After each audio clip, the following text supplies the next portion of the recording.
As far as I'm aware, Josh Tongue will bat for Worcestershire. Tongue was injured while bowling on that first day. There's the next ball from Hutton, which just shapes back in, just a little to Moeen Ali, but he's forward and gets himself into line. Now Moeen Ali, of course, left out of the England team to come back and get some form in county cricket. Well, he's got the opportunity here, basically to bat for a whole day, I suppose you could say. And the pitch, well, it's certainly not doing what it did on the first day, although still a fairly new ball. What have we got? This is the 20th over with this ball. Hutton bowls. Ooh, Moeen Ali has a little feather after this one. It's just fading away outside the off stump. And he can't seem to resist those, Moeen. Goes from, I mean, when he gets it, it looks quite spectacular. But on this occasion, he didn't. 3 slips, cover point, extra cover, mid off, mid on, that position that's not quite square leg and not quite mid wicket. And a fine leg. It was Sanderson, who's doing some stretching exercises by pulling a large elastic band. Here's the next ball, which Moeen Ali pushes away on the offside. No run. I should explain more. It's a long elastic belt that one of the physios is holding the other end of, and Sanderson is pulling against his weight just to warm up the muscles. Excuse me, I'm going to cough.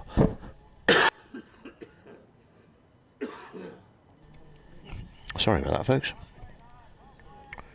Hutton, broad-shouldered, big man, good build for a fast bowler.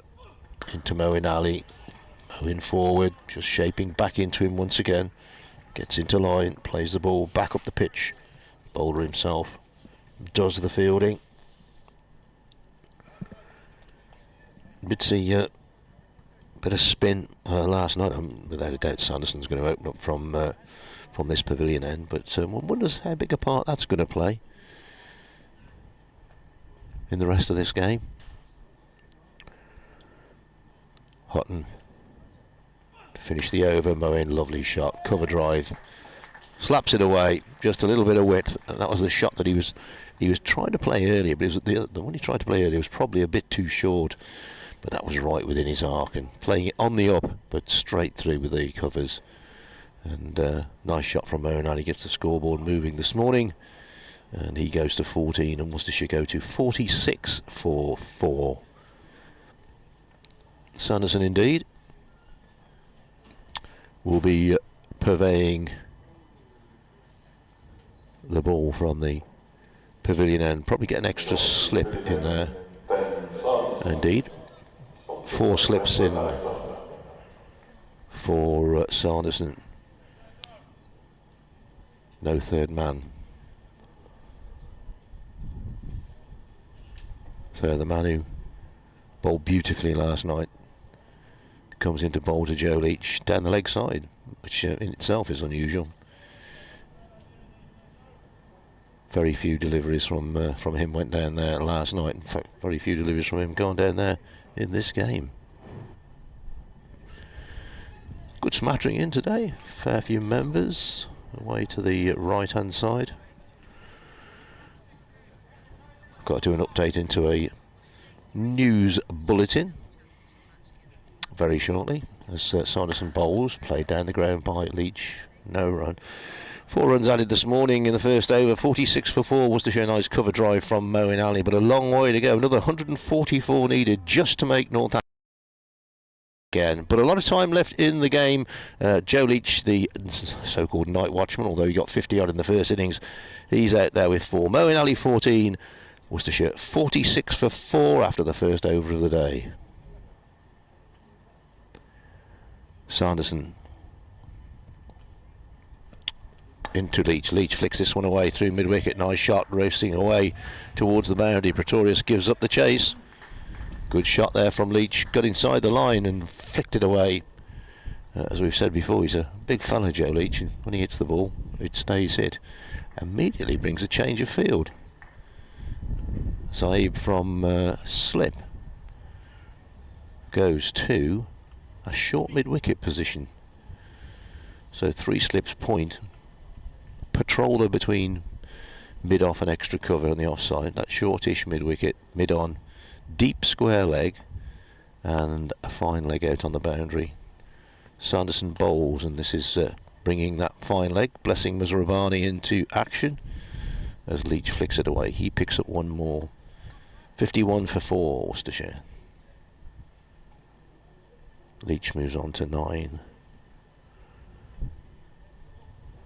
Looks as if Sanderson's going to go around the wicket to the left-handed Moeen Ali.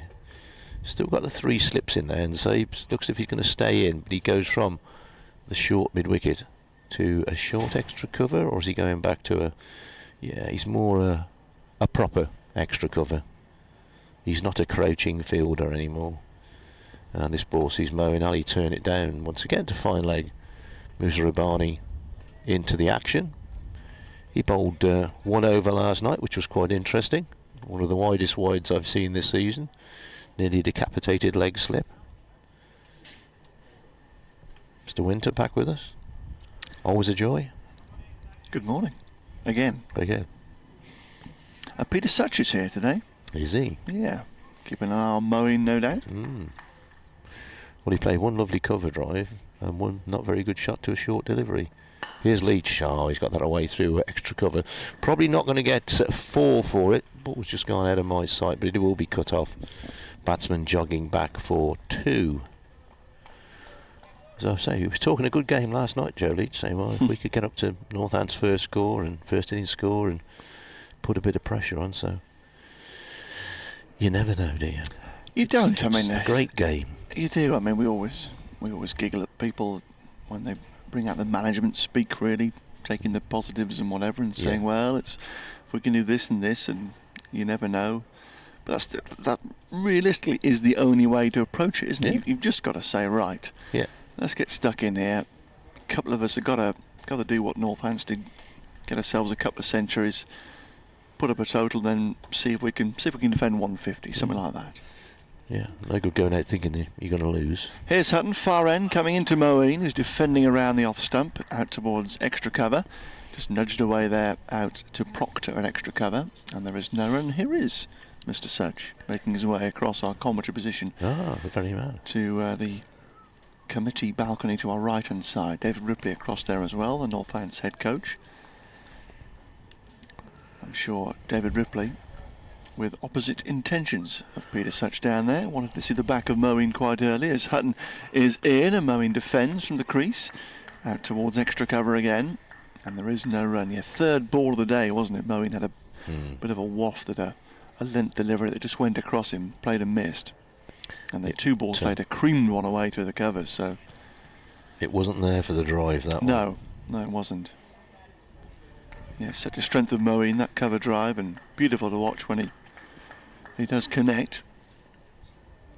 When you're at a nick, you can pick the wrong balls to hit, can't you? As Hutton moves in again, right arm over, and bowls a ball that's edged away into the ground, and awkwardly past 3rd slip, it's flown to 3rd man for 4 runs. The edge was always going down from Moeen, nowhere near a chance. It spat at Keogh, and in the end, Keogh was, he was taking evasive action, wasn't he? Because the ball was coming, I think, directly for his head, and he was sort of trying to go down and putting his hands up to try and make the save, but couldn't do so. And the ball whistled away to our left for another boundary. So a few boundaries in the early exchanges here on day 3. And Worcestershire quickly up to 58 for 4. They're quite close, aren't they, the slips, because they don't think there's too much carry left in the pitch. And so at 3rd slip, you don't have that much time to react. That was, as you say, that could have been really nasty. Moeen goes to 19 as Hutton comes into him again, and he lets go just outside the off stump. A ball that just gently swings back in towards the left-hander. We saw even yesterday when Northants were compiling those very steady and big runs, particularly between Wakely and Pretorius, that there was just the odd delivery still there to keep the bowlers interested if you can locate a good enough area for a long enough period, which Worcestershire, I think, in their final analysis will concede they didn't do. Here's Hutton once more from the far end, and Moeen pushing a little away from his body here, plays out towards Newton at point. This comes to his left-hand side in there. Rob Newton with his slip over and wide-brimmed sun hat on, and there's no run. A lovely day once again here, and the breeze has just dropped another few degrees, another few miles an hour as opposed to the last couple of days. Sunday very, very windy. Still a bit breezy yesterday, but much, much calmer today. And a bit warmer as a result. 58 for 4. Hutton is in again, and Moeen is defending from a 4th stump line down towards mid-on. Pretorius in his maroon cap goes to his left to collect, and the over comes to an end. So a bright start here for Worcestershire, and with a fellow like Joe Leach out there, and indeed Moeen, if they do stay out there for a while, runs are likely to come with a good clip, which is just good news for them, because if it was just a case of sort of prodding around to survive in the first hour this morning, they could almost go nowhere, and if Northants do manage to strike, the position could still be quite dire. But if Leach and Moeen can just tick the board up with some regularity here, could at least take a chunk out of the deficit. Interestingly, 2 slips now for Leach, so we've got to manage short on the offside and short on the onside. By short, they're probably almost a pitch length away from the batsman. Here's Sanderson, and this is an inside edge onto the pad of Leach. Ball bobbles away on the leg side. 58 for 4. Leach 11, Moeen Ali 19. 190 is the magic figure. 420 is the magic figure, actually, because I'll give him a lead of 230. But 190 avoids the innings defeat. I saw some Worcestershire supporters this morning. They said, oh, doom and gloom, but well, if we can just avoid the innings defeat. Sanderson to Leach, short, and Leach ducks out of the way of it. Not really a bouncer. It's probably chest high to Joe Leach. I don't know how high you just have to be a bouncer, I suppose. Up towards his neck somewhere, but yeah, it was good ball. Just sets Leach onto his back foot for a moment, and probably sets him thinking about the next delivery. But Sanderson not really got the pace to bounce anybody out. Jofra Archer, he is not, but he's a craftsman at work. And Leach gets wrapped on the pad, probably too high, and might have been missing leg stump. No appeal at all from the bowler. I believe we're going to have a chat with some of the partially sighted and blind cricketers a bit later. Yes, indeed, yeah. Who are remarkable people. Here today, indeed, yeah. Became national champions. All right. Very good. Here's Sanderson. Right arm over to the right-handed Leach, and this time Leach gets one that climbs on him a bit. Just short of a length, and plays it safely in the end, but it does loop off the bat a little bit. Zaib, who's the short mid-wicket, was a long way from him. Keogh's come out the slips to short extra cover. I think after that one that just missed his head. You might think it's a bit safer here. I don't think it is if it comes off the bat of Leach. Next ball, Leach pulls this one away. It's in the air for a while, but then it bounces well short of Muzarabani down at fine leg on the rope. One more to Leach. It's not a bad option to Leach. It's a bit of a happy hooker. Oh yeah, he'll have a go. Yeah, got a couple out there for that shot. The man on his bike is here. He's just gone round behind the stand. Bit late today. Or maybe he comes round this side, has a cup of tea, and then rides round the other side. Cricket grounds you can ride your bike round. They're proper cricket grounds. Wonder if you could ride your bike around Lords. What would they think about that? Excuse me, sir. Here's the next ball. That's very short. Moeen Ali thinks about going into the hook, and then decides it is a bit too short. I was just saying that Ben Sanderson probably not quick enough to get a real bouncer in, but that was one. That went on steepling through to the wicketkeeper. 59 for 4. Leach 12, Moeen Ali 19. Nothing about nothing, but I did it. Stupidly agreed for an upgrade on my laptop this morning at about 8 o'clock. It's still going. That's why you never do them, isn't it? You do it at 10 o'clock at night and let it take all night to do it, but doing it in the daytime. 59 for 4 then. after 5 overs so far this morning. 6 overs so far this morning, sorry. And Hutton to resume from the Wilson end of the ground, coming into Leach here with 3 slips, and Leach is driving thick inside edge past the leg stump to fine leg for 4 runs. Just whistles past a photographer sat inside the advertising hoardings to our left-hand side. That was Leach pressing forward very keenly without really going anywhere, and a thick inside edge flew away between his back pad and the leg stump and whistled down towards, in fact there's 2 photographers to our left hand side sat down there, one with a bigger lens than the other. What would you call a group of photographers? A snap? 63 for 4. Leach now has 16 as Hutton comes in again, and Leach on the back foot here, just defending out towards Pretorius at extra cover, and there's no run. A development of photographers. There you go. What's it called? It's the collective noun, isn't it? It is, yeah. Parliament of Owls is my favourite. That's great, isn't it? Yeah, yeah. Yes, we had one for umpires last year. We decided on a thicket of umpires. Thicket of umpires. Yeah, they were all together.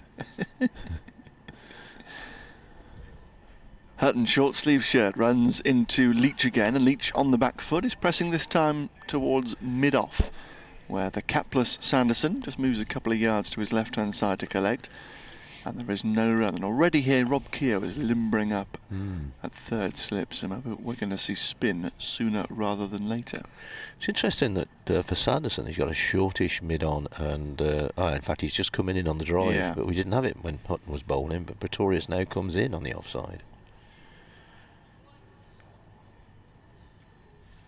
Hutton again, past umpire Newley goes, and forward this time is Leach driving away out to the capless Sanderson again, and there is no run. Doesn't like to put anything back on when he's bowling, Sanderson, just keeps his cap and his sweater probably on the boundary's edge, I dare suggest, looking around. His cap's down on the boundary down here, yeah. His yellow water bottle. Yeah, some guys like to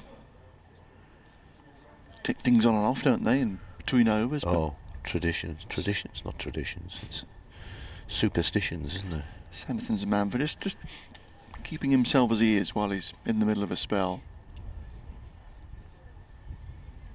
Hutton again, past the stumps he goes, and Leach driving finds short extra cover.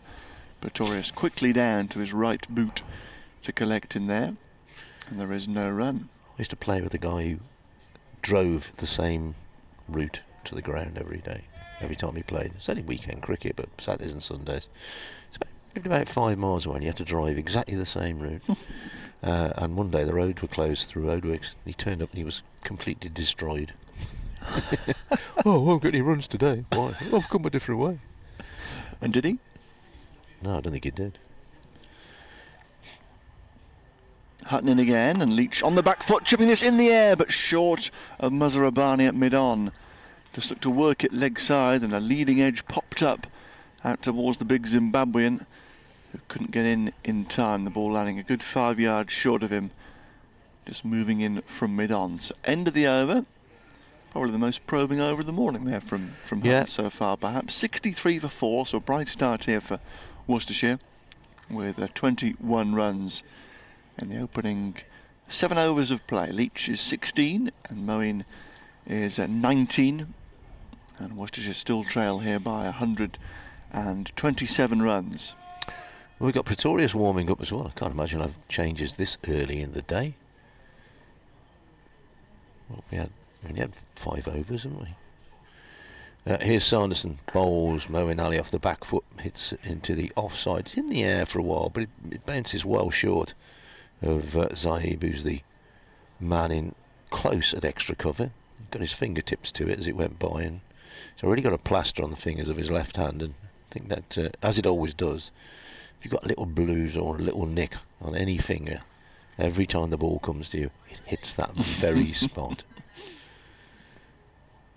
Sanderson takes a long look at the ball, puts it in his right hand, hurtles in and bowls, and Moeen Ali turns this one through square leg. A fielder Newton is way out on the boundary. So by the time he's got to the ball, Moeen goes through for a single and he goes to 20. Leach has 16. 64 for 4 here, Worcestershire. 29 for 4, the last wicket went down, so in terms of Worcestershire's batting in this game, standard 35 is worthy of comment. Here's Sanderson's next delivery, and Leach gets an inside edge onto the pad and the ball just trickles away on the leg side. No run. Sun glints off the car going up the road in the distance. Very pleasant. Wonder if they got the ball back out the garden yesterday. Indeed. We're getting reports that people can hear the atmosphere online, but not our commentary. Not sure that's possible. It seems absolutely bizarre, doesn't it? What? On? No, because it's all going down the same line from here. Is this on the Tinternet? It's all leaving here, folks. Perhaps you ought to talk down the effects, Mike. I have no explanation for that. Everything else is as it's been for the first 2 days. Nothing different.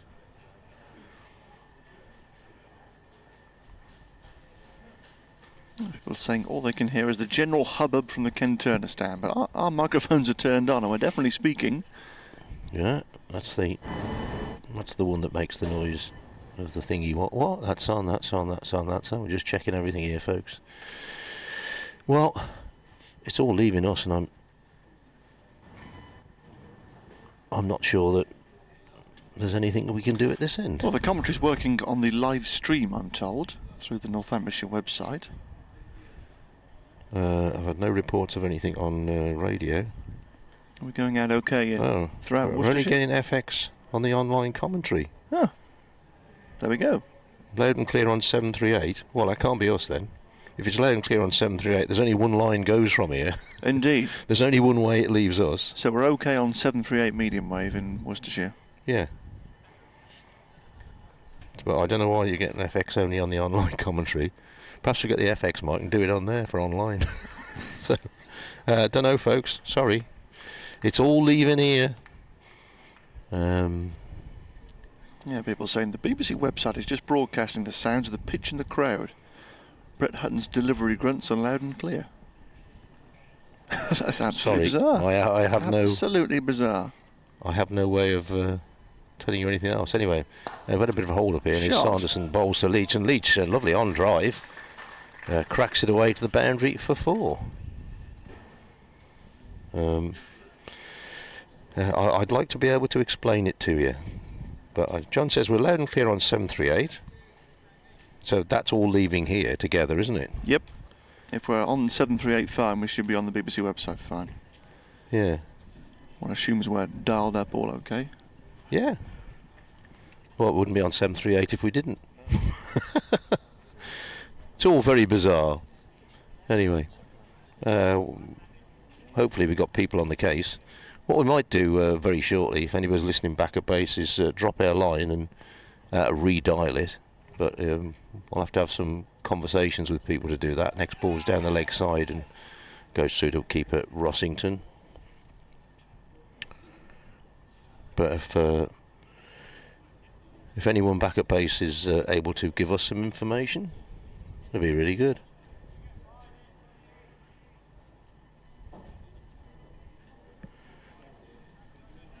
I might just try a little something here. The only thing is if something is overriding something, and I don't think it is. Next ball's a shadow catch as the ball goes out on the leg side, but it's short of Pretorius at mid-wicket. That completes the over, and at the end of it Worcestershire are 68 for 4. And we'll... if you carry on for a sec, mate, I'll just try a little something. Maybe... I can only think but it's puzzling me because it's all going out anyway, so well, exactly. It's all arriving in one place, in one lump. Let me just try something else. Okie doke. Sorry, folks, if you have some interruption to the stream. But we are. Yep, the live stream is absolutely fine. And we are going out on medium wave throughout Worcestershire, so no idea at all, I'm afraid. Here's Hutton from the far end, coming into Moeen Ali, who's defending a ball that moves gently back into him, coming half forward and playing down towards Curran at mid-wicket, and there is no run. 68 for 4 here, Worcestershire. It says, can I check we've got the right line in, plugged in, all switched on? Well, yeah. So it's on the stream, on the Northamptonshire website. Correct. It's okay, is it? Yeah. It's on 7:38 AM, so I don't know. Sorry, folks. Of many things that I am not. An electrical engineer is probably high on the list. Hutton is in again, and Moeen is pushing off the back foot here, down towards Muzarabani at mid-off, and there is no run. So a positive opening 25 minutes here for Worcestershire.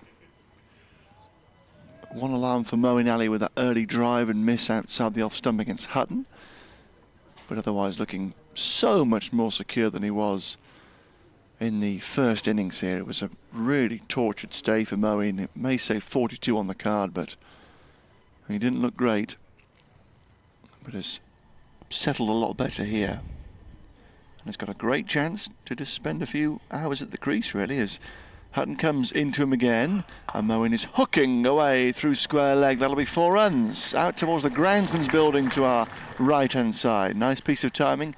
Hutton bowling back of a length and Moeen onto it very quickly indeed to turn it away with good timing through square leg. And Hutton just a little too short so far in the second innings. Irresistible in the first innings, 6 for 57. He picked up a season's best return for he. But here so far, second time around, just a wee bit short. 72 for 4 and Moeen goes to 24. Apparently Streaming Central are onto it. Oh, good. So if you can hear us on FX, Mike, Streaming Central are onto it. But trust me, folks, it's all leaving here in its normal manner. It's still rubbish commentary. But Hutton comes in again and a fuller length pushes Moeen into defence back up towards the bowler for no run. I think we got some guests, haven't we? So I think we have indeed. Shall we do our updates? Yes. And then I'll jump out of this seat that and sounds, you can talk to our guests. Okay. That sounds good.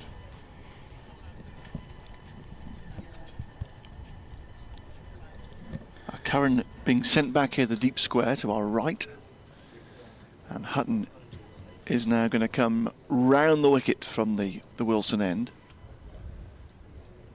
Moves in towards us. Change of angle here to Moeen Ali, who's forward and defending back up towards the bowler for no run. Sunshine coming and going for the last 10 minutes or so with a bit of cloud around, but it's still a nice day. Some quite high, fluffy cloud. Most unusual. Most unusual. You could try changing that microphone if you like. I do have a spare one upstairs. We'll do that in a bit as well. Hutton moves in again and Moeen edging here through gully, sends Newton back from point to collect out towards the players' dressing rooms. And Moeen trots back for a second run. Goes to 26, 74 for 4. At the end of the over, and a good start here for Worcestershire here on day 3. A positive opening half an hour after they were blown away. Their top order last night, Mitchell for 4, Haynes for 19, Ferguson for a 4-ball duck, and then Milton for an 8-ball duck. Yeah, it's a different world this morning, isn't it? Ball getting slightly older. And as my very good friend Mr. Winter was alluding to, if there's anything loose, these two, never mind the situation in the game, these two will be happy to have a go at it.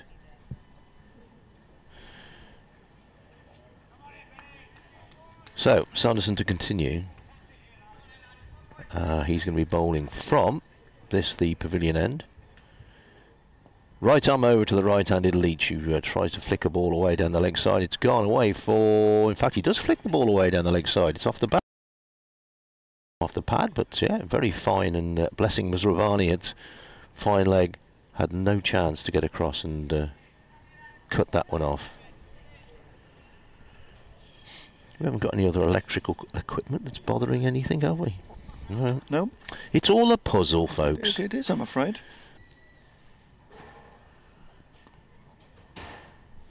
That 4 takes Worcestershire to 78 for 4, and Leach waits, drives the ball back down the pitch. Sanderson does the fielding. Leach jumps out the way just in case Sanderson wants to throw the ball at the stumps, but he doesn't.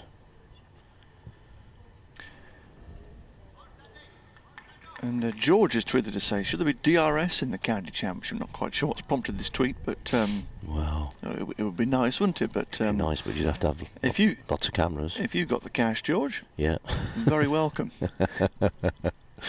Here's Sanderson in and bowls, and Leach flicks this one away to Pretorius at short mid-wicket at a rate of knots. Actually, that actually stung his hand as he stopped it. So good power in the shot from Leach.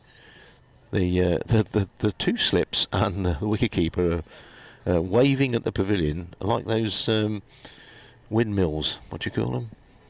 Giant power things. What do you call them? Wind turbines. Wind turbines. Good effort. Well done, you. Next question's on the royal family.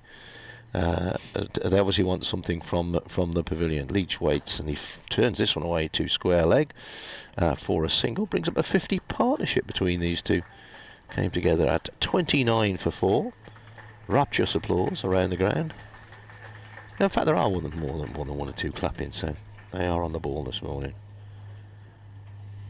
Yeah, nicely played. A few overs to get through last night. Leach saying enough's enough, I'm going to come out and do it myself. And he's played well. Did so in the first innings, made a very nice unbeaten 53. And now, well, should be thinking about a chance to make plenty here today. It's now all working online. Welcome to everyone online. Tremendous. It's not our fault. It was leaving here. Nothing to do with us. Sanderson bowls. Moen flicks this one away through square leg. It'll only be a single. Newton is way out there on the boundary. 1 more run, and that means that Worcestershire moved on to 80 for 4. So they've added 38 in the first half an hour this morning. Yeah, been busy. You got 11:30 update? No, I'm only top of the hour. Oh, yeah. Okay. Well, I'll do mine, and we'll get our friend in. Yes, we've got Hugh here, the secretary of the Northamptonshire visually impaired team, who became national champions on Sunday. That was our effects mic disappearing altogether. I'll go and get it back. As Leach played down towards mid-on for no run to end the over. So Northamptonshire frustrated here in the last half an hour or so. Bradis has got to get his head set on quickly. just in the nick of time. Dave Bradley is here if you're listening back. Hello, in Worcester, yes. Don't worry. Somebody talk to me. And an immediate change here at the far end because Rob Keogh is going to be introduced. So it's 8 overs sent down so far this morning, 80 for 4. And now some spin from the far end, and the pitch has been turning. Hello, base. Are we doing it or not? Just need to know. Doesn't sound like it, with a song now playing in their ears. Good song though. Talk to my baby on the telephone long distance. Oh well. Well, if they suddenly come, you can do it, can't you? Let's get our friend in to have a chat. Okay, yeah, good idea. But if someone is listening in Worcester, if they could cut this tremendous song, that would be ideal. Thank you very much indeed. So 80 for 4. Moen is 27, Leach is 25, and we are going to get a guest on here, up here near with the commentary box. But here is Keogh round the wicket to Moeen Ali, outside the off stump. Poor delivery first up, but pushed away only to short extra cover, and there was no run. So 2 slips in place and a short leg for Moeen, who facing Keogh here, round the wicket from the far end. And Moeen slogs, sweeping immediately here, and he struck that nicely out towards the bank of white seats for 4 runs. Clean strike from Moeen. Keogh bowling quite straight, and Moeen quickly down to swath it away. Big gap there at mid-wicket, and it was nicely timed out towards the nets on the far side of the ground. And a bright start here for Worcestershire, and Moeen Ali in particular has 31, 84 for 4. I'll complete this over here from Keogh, skipping through it quite merrily before we chat to Hugh, who's coming to the chair next to me from the Northamptonshire visually impaired team. So mowing on to 31. There's a slip and a second slip in place. Very, very tight, the second catcher here on the offside. Also short leg as Keogh steps in again. Round the wicket, mowing lets one go just outside the off stump. No real turn there for Keogh. We did see a few balls turning yesterday, and there's a bit of rough for Keogh to work into here outside the left-handers off stump. And mowing with all those troubles against Nathan Lyon in the last 18 months or so, really, as he cuts away here out towards deep point. Muzrabani out immediately here at deep cover to our left-hand side. And they go through for a single, takes Moeen on to 32, 85 for 4. And for the right-handed Leach, there are going to be still 3 men around the bat at slip, leg slip and short leg. Keogh's going to come over the wicket. Man has gone back, Muzrabani, to deep mid-wicket here. Also deep point being sent back now, Curran as well. So deep point, deep mid-wicket, orthodox mid-off, and a mid-on probably halfway back. 3 men around the bat, a short mid-wicket and a backwards square leg. And Keogh had 1 or 2 problems for Leach to answer last night. What can he do here? He sweeps first ball. And the catch, was it a catch to leg slip? It's been put down there. I'm not sure there was a touch as Leach tried to sweep. There was a brief cry of catch. It was to the right-hand side of Newton, I think, he's gone in there at leg slip. To his right-hand side, he couldn't hang on, and I guess we'll never know. Not too much reaction from behind the bat. It was a loud cry of catch. Whether it brushed the glove of Leach, we're not sure. So Keogh now to complete the over. And Leach back on his stumps, looking to flick one away. That does turn here down the leg side, misses, and Rossington takes it to his left-hand side. So end of the over, and Worcestershire are 85 for 4. They still trail Northamptonshire by 105 runs. So, as I say, we've got a guest to our left-hand side, and Hugh is alongside me. Good morning to you. Good morning. Pleasure to have your company here. So you're the secretary of the Northampton visually impaired team, is that right? I am, yeah. Fantastic stuff. And you had some success at the weekend, I'm told. Yep, for the first time in our club's history, which is 16, 17 years, we beat Lancashire, which meant we actually won the National League. Oh, fantastic stuff. So how long has this team been going for? About 16, 17 years, and we've had no success in all that time. And how long have you been involved yourself? I joined 11 years ago as a young player and took on club secretary role about 5 years ago. Oh, fantastic stuff. Change down in front of us because Dwayne Pretorius is going to come on to replace Sanderson. No success for Sanderson in his opening spell here. 2 slips are going in for Moeen Ali. Deep cover is going back. Also long leg back in the distance as Pretorius goes away from us to bowl the 10th over of the morning. Past umpire Mike Burns, and Moeen in his crease is defending out towards extra cover, and there is no run. So just tell us how visually impaired cricket works. Well, it's the same as red ball cricket, but we have a size 3 football instead of a red ball, and it has ball bearings and a few bells in it as well, so that the people who can't see anything at all can hear it. Fantastic stuff. And is the bowling along the ground? No, it's the same action as normal bowling, yep. It's Pretorius, short sleeve shirt, goes in again to Moeen, who lets one go just outside the off stump. So you obviously like cricket and wanted to give it a go a few years ago? Yeah, when I lost my sight totally about 11 years ago, and one of the only visually impaired sports in Northamptonshire is cricket, so I thought I'd give it a go, and yeah, decided I really liked it. Oh, fantastic stuff. And what other visually impaired sports are out there? Because we hear, obviously being in cricket, you hear about visually impaired cricket quite a lot, but sort of what other options are there out there? I'll come back to you in a second as Pretorius just going in again to Moeen Ali, who's letting one go again outside the off stump. Yeah, so you've got football, you've got tennis, you've got something called goal ball. There's most sports out there these days can be played by visually impaired people. Oh, fantastic stuff. But the England team has obviously a visually impaired team as well. They gets quite a bit of publicity, but great to see that Northants are up and running as well. And as you say, you managed to find some success. I'll ask you about that in a moment as Pretorius sets off again from the wanted road and into Moeen Ali, who's driving nicely here. Good piece of timing, but straight to Sanderson down at mid-off, and there is no run. So no success in the history of the club so far, but what changed this summer? It was just that everybody clicked. We've got a few young players who are very exciting. We've got a lad called David Howells who in the last 2 games has hit his 2 first ever centuries. He joined us when he was 11. He's now 16, and he does play in the England team as well. So oh, very fantastic successful. stuff. Great to hear.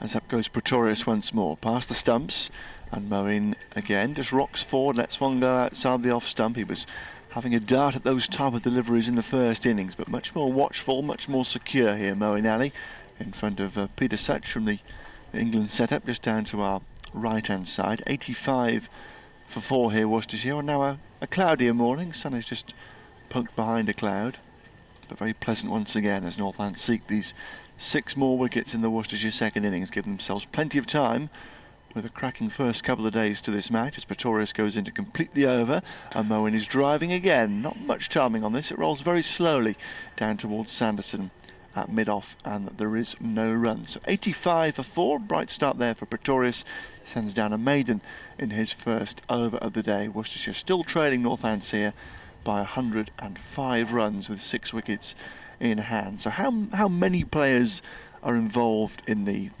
setup really? We have a squad of around 25-30, but we have about 15 that play most games. Great stuff. And what is your role as secretary?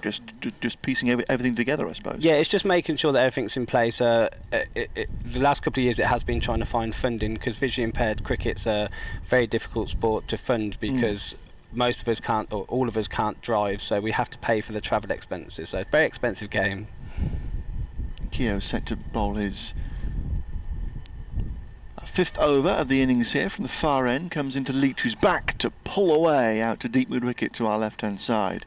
A vicious pull stroke from Leach that had Zabe at short leg jumping out of the way of it.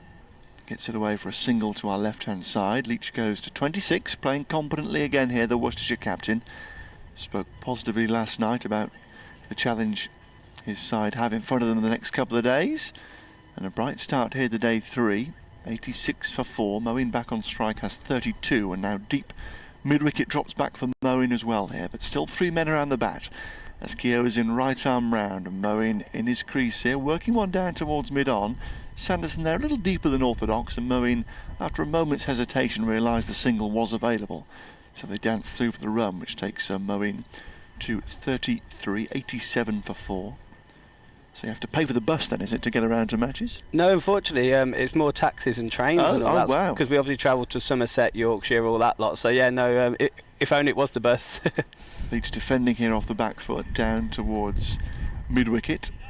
And Pretorius is there, and there is no run. That seems like quite a logistical challenge to get everybody to get there by taxi and train. Yeah, and most of the games kick off at 1, so if we're playing in Somerset, we're all leaving home at like 7 and getting home at midnight. So cool. For visually impaired people in the dark, it's quite difficult.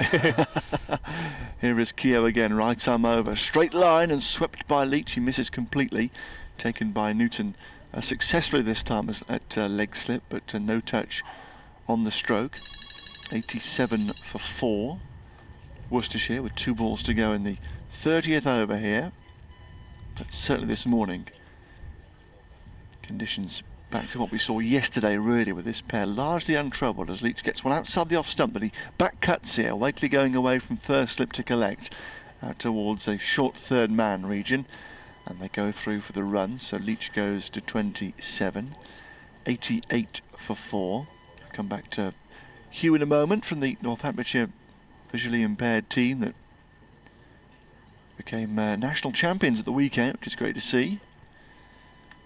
Keogh going round the wicket once again to Moeen Ali, into that rough outside his off stump. A flat delivery whipped away by Moeen.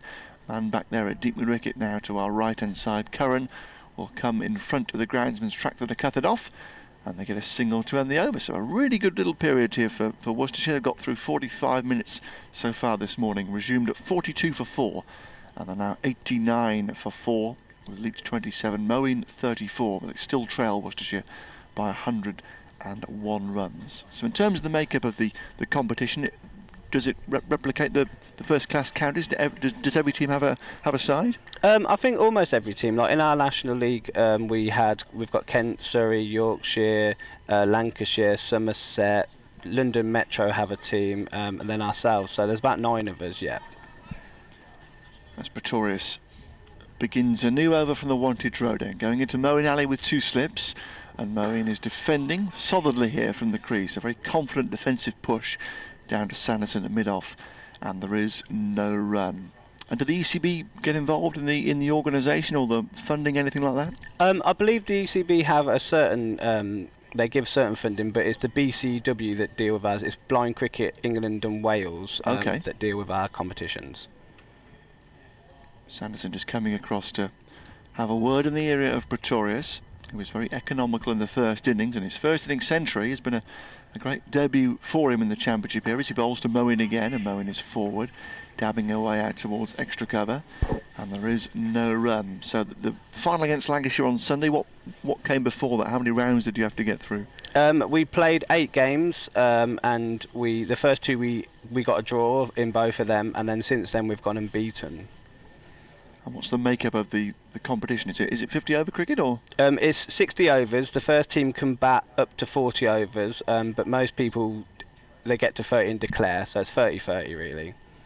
In goes Pretorius again, and Moeen forward here, this time inside edge via the pad, runs away towards Zabe, who's out for extra cover now, and there is no run. So it's a bit of a good old-fashioned time game then that I might have played back at school a few years ago. We have to think about your declaration. Oh, definitely. There's a lot of teams that if that they leave it a couple of overs late, and then you can lose so many points doing that. So it's strategy really. Pretorius, fair head, closely cropped, goes in once more past umpire Newell, and Moeen is down the pitch here to whack this over mid-off for 6. What a handsome stroke that is. Moeen poking around in defence in the crease, and then having a charge at Pretorius and lifting him way back over mid-off into the members to our right-hand side. What a statement of a stroke that is from Moeen Alley. Skipped down the pitch, right off the meat of the bat. Clean strike over the head of Sanderson at mid-off, and over the advertising hoardings too, down towards the Spencer Pavilion to our right-hand side as well. Moeen now has 40, 95 for 4. The deficit down to 95 as Pretorius goes in again. This is driven away by Moeen, but straight to backward point this time. Just pushing a little keenly away from his body, but along the floor out to backward point where Proctor is there, and there is no run. So what do you like to do? Do you like to win the toss, have a bat first and try and control the game? Is that your preferred method? No, I think this season we've been really successful when we've put the other team into bat and at least know what to go for, really, yeah. In goes Pretorius again, and Moeen is pushing away from his body and playing a missing this time. Pretorius just getting one to leave the left-hander, having been struck for 6 down the ground by Moeen Alley. Pretorius has come up with a couple of fine responses there to end the over with a couple of dots, but Moeen going nicely here. Has 40, Leach is 27, and Worcestershire enjoying a good start to day 3. They simply have to have a good day 3, otherwise they're going to be beaten pretty heavily here. They still trail by 95 runs, but they've at least got that deficit down into double figures. 95 for 4. And Keogh set to continue from the far end with 3 men around the bat to Joe Leach, the Worcestershire captain. Keogh right arm over, and Leach in his crease, back and across, defending out towards, or just a yard or so really on the offside, and Rossington pops up from behind the stumps to collect and throw the ball back to Keogh, who's got a long sleeve shirt on, sleeves pulled up, shades on, runs in towards the sun, gives us plenty of air, and there's a back pad appeal here. Not out, says the umpire. Just popped up off the pad, and Zabe to his left-hand side took the catch. Excitement from all around the bat, but no bat involved, says umpire Newell at the far end. The sun hat on there as Keogh steps in again. Outside the off stump, fired in, and Leach going back to cut and misses, and Rossington leans out to his right-hand side with good hands to take it. Keogh not quite settling into an area so far. Difficult with the right and left-hander, I suppose. He comes in again now. Plenty of air. Leach sweeping, struck on the pad. Huge cry for LBW, gone! This time it's given. And Leach looks longingly down at the crease and back at the umpire. but he was sweeping there very firmly indeed, missing. And umpire Newell sends him on his way, and Keogh has the breakthrough for Northamptonshire. It's been a positive 50 minutes for Worcestershire here on day 3, but they've lost their captain now. And Leach, who had a couple of sweeps already at Keogh, the ball's down the leg side, this time sweeping at a much straighter ball, missing. Always asking a question of the umpire. I suppose the only question there was whether he got outside the line. Looks a little bit disappointed as he walks off to our left. But Leach gone for 27. And Northants had their first wicket of the day, and Worcestershire now 5 down, still trailing by 95 runs. Success, Hugh, for Northants. Yes, that was much needed wicket, that was, wasn't it, really? It's they looked set, so that was really good. And you're obviously a Northants cricket fan, I assume? Yep, I get down here as much as I can, definitely. It's nice to see them doing quite well in Division 2 at the moment, so hopefully they can win today and try and get promoted. And I dare say, you listen to a bit of radio commentary, do you? I do. I've heard your voice many times. Fantastic stuff. You know, painting pictures with words we try to do. And I can imagine you're a Test Match special fan as well. Were you tuned into the Ashes over the weekend? Unfortunately, I did miss a lot of it because we were preparing for our game, but we were keeping up with the score, and yeah, just unfortunately we weren't able to get the result, but we can bounce back. Yeah, third test starting on Thursday. Moeen Ali here won't be involved because England have gone with the same squad that pushed Australia all the way on that final day, just ran out of time in the end at Lord's.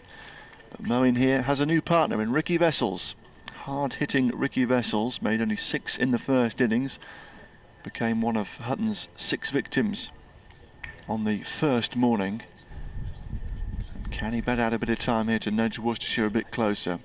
Lost a 5th wicket, first of the day, with each going for 27. And now a new man at the crease, 3 men stay around the bat, and Keogh is in 2 Vessels, who's back and nudging one around the corner at the last minute, runs down towards the long leg. Hutton's after it, and they turn and could come back for a 3rd run. Yep, Moeen's off, dancing back down the far end. There's appeal for a runner. He's gone. Moeen's been run out. Goodness. Oh, goodness me. What a calamity from Moeen Ali. He turned and wanted that 3rd run, charged back for it, but the fielding from Hutton was excellent at fine leg. A turn and a throw right over the top of the bails. Rossington didn't have far to go at all to take the bails off, and Moeen short of his ground. Mike Burns gives him out. What a calamity for Worcestershire. Moeen, who'd played so well, has gone for 40. A needless run out. And Worcestershire 95 for 6. And what a couple of blows in the over here after really calm 50 minutes of play to lose the captain Joe Leach sweeping, given out leg before. And now Moeen Ali turning, coming back for the 3rd run. But Hutton was just on the scene far too quickly, down to our left-hand side. And a superb return, flat, hard throw over the top of the bails. And Moeen Ali is run out for 40. They took the first run, 2 runs, sorry, there. Coming back for the 3rd, Moeen run out. So 97 for 6. And I dare say now, Hugh, you're going to enjoy a Northants victory here today. Yeah, that was an absolute massive wicket to get Ali out. I don't think he needed to go for the 3rd, but hopefully we can finish it off now. We've just got to make sure we can get the next couple of wickets. Well, I hope you enjoyed the rest of the day. Thank you very much indeed for joining us here, and great to see the Northants visually impaired team having some success. Hugh there, the secretary of the Northants visually impaired team, who also plays for Northamptonshire and whose team became national champions at the weekend. Great to hear from Hugh, and great to hear the success about the Northants visually impaired team. But for the Northants first team, they have just struck a couple of mighty blows here in this 13th over of the morning. And Worcestershire now 97 for 6. Leach gone LBW for 27, and then Moeen Ali coming back for a 3rd run out for 40. So they still trail Worcestershire here by 93 runs, and now only 4 wickets in hand. And Dave Bradley back alongside me. What a calamity. It's a weird game, this, and add 2 wickets to any score is an old, often used adage in the great game. And those 2 wickets, well, the second one, a bit needless, really. Oh. disastrous. 4 men around the bat for the new man, who's Ben Cox, on a king pair, sorry, and he plays back and is almost getting one that comes back, striking the pad. Right back on his stumps there, Cox, but an inside edge saves him. And applause for Rob Keogh. Applause from the Northamptonshire coach, David Ripley, to our right-hand side. He got one to turn and beat the sweep of Leach, giving out LBW for 27. And then Mo and Ali, you could tell straight away he wanted a third run. Yeah. Turned at the far end, came charging back. But when he turned, Hutton almost had the ball in his hand. Yeah. It was a lovely throw, and it had to be bang over, had to be on the mark, didn't it? And it was. So yes, cracking bit of as I say, it's just the game suddenly swings, suddenly changes, doesn't it? Within a couple of deliveries, and they were going well. Yeah, they were tootling along. Yep. Two new batsmen in now. Moeen was looking pretty secure. Struck that mighty 6 off Pretorius, but. Different game now, as you say. And fascinating chat with our friend from the Blind Cricket Association as well. Great to see that everybody can enjoy this great game. Yeah, we had the Physical Disabled World Series last week at New Road. Brilliant, absolutely brilliant they were. Here's Pretorius, he's in and bowls from the pavilion end, back and across goes Vessels, pushes the ball into the onside, and there is no... We've got a 12th man on there. Somebody's got a number 4 shirt on at mid-wicket. Who's that? Josh Cobb over there. That's him. He must be acting as the 12ers. 97 for 6 Worcestershire. They need another. Well, they need 93 more just to make Northamptonshire bat again. Next ball, and driven out on the onside by Vessels. He'll pick up a single. Sanderson from mid-on goes away to his right to do the fielding. One more to the Worcestershire total. 98 for 6. So that stand worth 66 in the end between Moeen Ali and Joe Leach.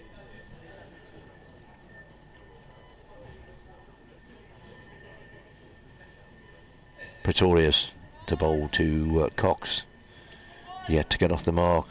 Got a snorter from Hutton in the first innings. Still on a pair though. Pretorius bowls, he's halfway, two steps down and right across his stumps here, Ben Cox. And he was playing off sort of a middle and off by the time the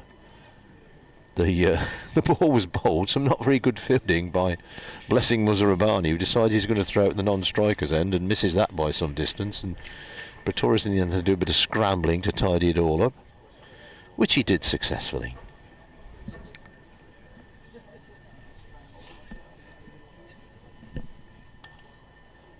Away he goes again, although he will do when Ben Cox is ready. Pretorius bowls, Cox forward, pushes back down the pitch.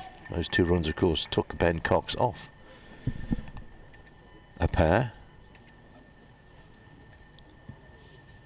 We had a funny whistling noise this morning. Can you hear a funny whistling noise? I can hear a funny whistling noise, yeah. I'm going to go and play with that effects mic in a minute. Yeah. I'll have another play. I'll swap it. All right.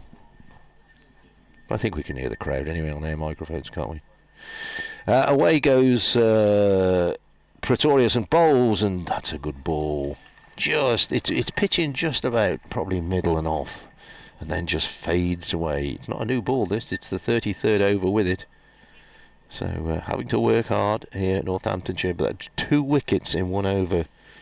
Leach, having survived a catch or appeal for a catch at short leg, a back pad catch, then tried to sweep Keogh, LBW for 27, then Moeen Ali run out for 40. Cox taking guard again here. It's interesting to see. I'm trying to see what he's trying to do, because certainly those 2 runs he picked up, he was a couple of steps down, and way across his stumps.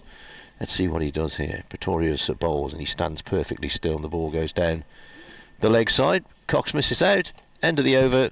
At the end of it, the score has moved on for Worcestershire to 100 for 6, and they need another 90 to make Northamptonshire bat again. I tell you, we're good as lads. You should see what we go through, folks, to bring you air commentaries sometimes. We climb up ridiculous steps and jump over things, and my very good friend Mr. Winter is now yeah, leave two cables onto their own devices overnight and they'll be wrapped round each other in the morning, and there they are. Anyway, he's all right now. He's away to do his updates for BBC Northampton, and I'll do the same for Hereford and Worcester very shortly as we await the next over. Rob Keogh is the bowler. He's bowling from the far end from us, the Wilson end, and he's going to be bowling to... Now, this is quite a strange field here. Unless somebody's going for a helmet, I'm not quite sure what's... Yeah, we must be waiting for somebody. No, we're not. Well, let me tell you about this field then. Here's Keogh. He's in on bowls, and this is... Oh, it's gone over the top of the stumps. There's an appeal. Not sure what for. Must have come off a pad. Let's see the umpire's decision. It's come off a top of the stumps, beaten the wicketkeeper and gone for 4.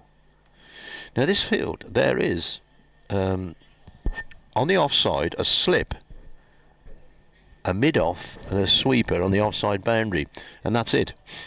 There's nobody else in front of the bat. There's nobody saving a single on the leg side. There is a leg slip, mid-wicket, a mid-wicket on the boundary, mid-on, and a backward square leg saving a single.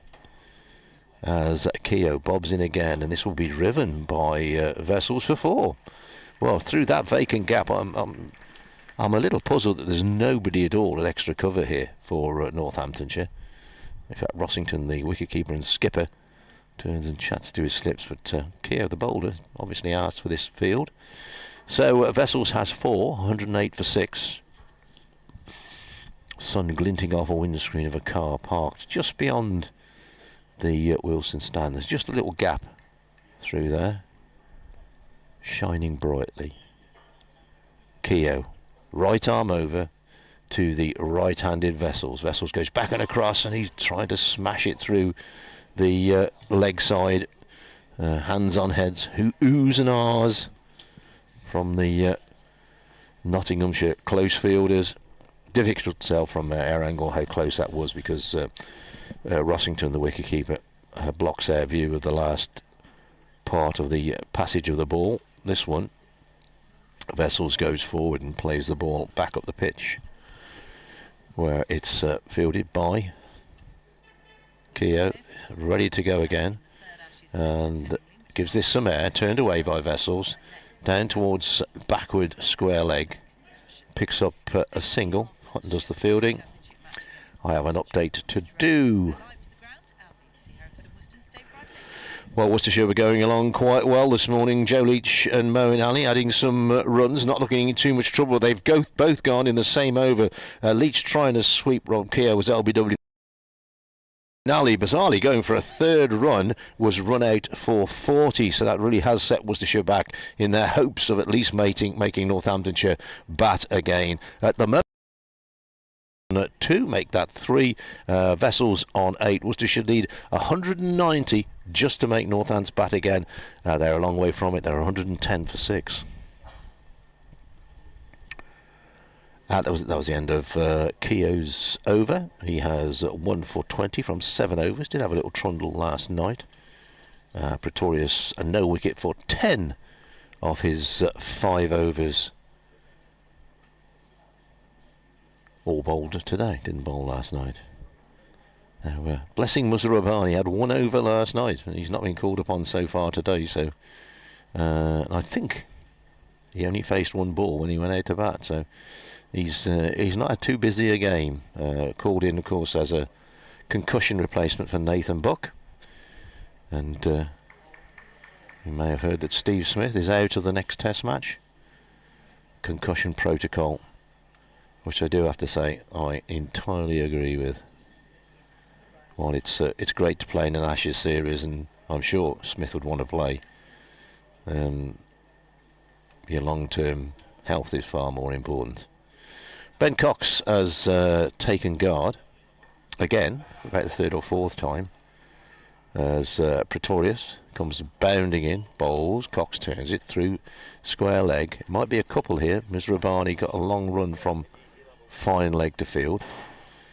One more to the total, which, sorry, two more to the total, which goes to 112 for 6. So at least Worcestershire avoid Nelson. And of course, the man who is most likely to replace Steve Smith is Marnus Labuschagne. He's had a great season down at Cardiff, down at Glamorgan, and is no mug as a replacement. Here's Pretorius into bowl to Cox. Pushes the ball back down the pitch. No run occurreth. My very good friend Mr. Winter has returned with another effects microphone. Oh, yes, much better. He's a good lad, you know, Alex Winter. Despite what everybody says about him, I think he's all right. You all right, mate? I am now that buzzing stopped. It has, yes, a bit annoying, wasn't it? As this ball is played to mid-wicket. A little bit of movement there from Pretorius. Just a little hint of a way swing, and Cox was across and played it to Zaib at short mid-wicket. Bit of cloud building up away to the west, but not of a threatening variety. We're told that there's no rain around today. We just got a short, sharp shower yesterday at the change of innings, as we were looking ahead to a 6 o'clock finish last night.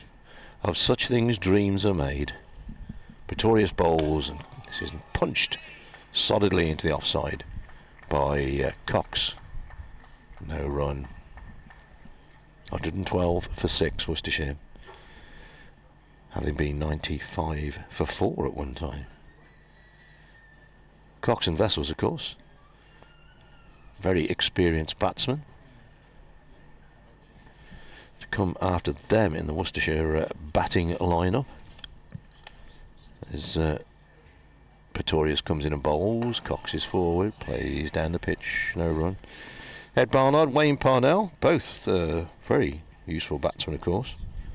And Josh Tong is no mug with the bat. Tong has not taken any part since the first day in this game, but due to a side strain. But one assumes he will bat.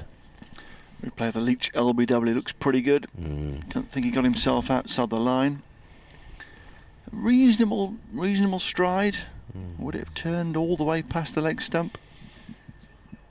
Pretorius bowls him, a grubber, didn't get up that one. Ben Cox is down on his haunches. He would have needed a hockey stick to play that one. Uproots his middle stump, spectacular stuff, and Cox goes ruining his luck, I'm sure. Certainly my initial thought was it didn't bounce that much, but Worcestershire lose their 7th wicket, 112 for 7. Cox goes bowled by Pretorius, 4-5. Yeah, it just appeared to dash through that one, didn't it? Did, yeah. Didn't Kept a appear little bit low. Yeah. Maybe he took the pace off us, you know, just slightly slower ball, but it was spectacular stump. His middle stump disappeared out the ground.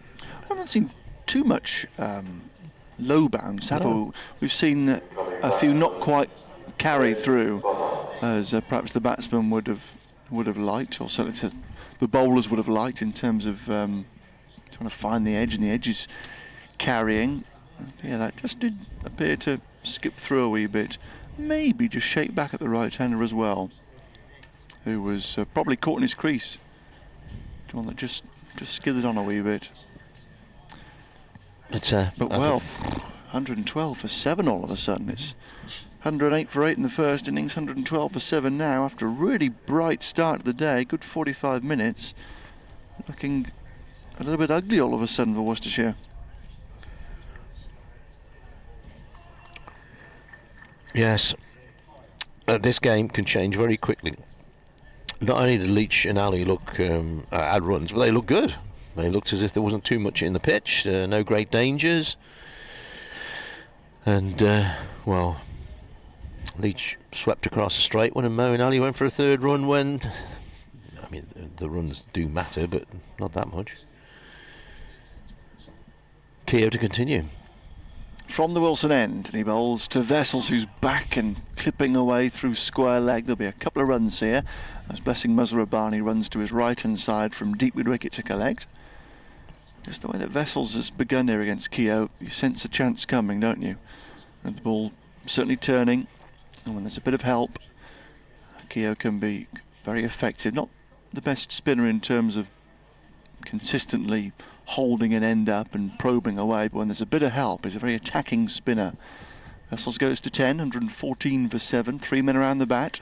Reverse sweep here from Vessels, got that away. That'll be 4 to third man, away to our right hand side. Delicate little touch here, taken from just outside the off stump, and it's come out as ever, really, to play very positively. Well, it's quite an unusual field, isn't there? Because there's nobody saving a single in front of the bat on the offside. A dab there is a run anyway. Just got the sweeper out on the extra cover boundary and a mid off. So it's a bit of a weird. I suppose it's inviting the drive. He got protection on both boundaries here for Vessels as Keogh bowls on the off stump, and this is driven away out towards Curran, mid off for no run. So Wakely at orthodox slip, Newton's at leg slip with helmet and shin guards on, and Zabe is in at short leg, also well protected as Keogh bowls again quite straight and turned away to backward square leg by Vessels. Good save from Hutton down to his left hand side, sliding away there. Brett Hutton, who did all the damage in the first innings, set Northampton's position up here. That was a much quicker delivery, wasn't it, from... Yeah, fired in. Yeah, really whipped it through. Keogh waits again, shades on, steps in past umpire Nils, floats one up. Vessels back on his stumps, playing very late, waiting for turn, clipping away to Pretorius at short mid wicket, and there's no run. Thick set fella is Ricky Vessels. Waits here again for Keogh, and back again he goes, dabbing leg side again to Pretorius out at mid wicket, and the over comes to an end. 6 from it. Vessels has 14. Barnard has joined him, yet to face a ball. 118 for 7, Worcestershire, and they still trail here by 72 runs. Quick whiz around the country during this over, bring you some scores from elsewhere. Kent playing Essex. Kent all right for 226. Essex are 62 for 6 in reply.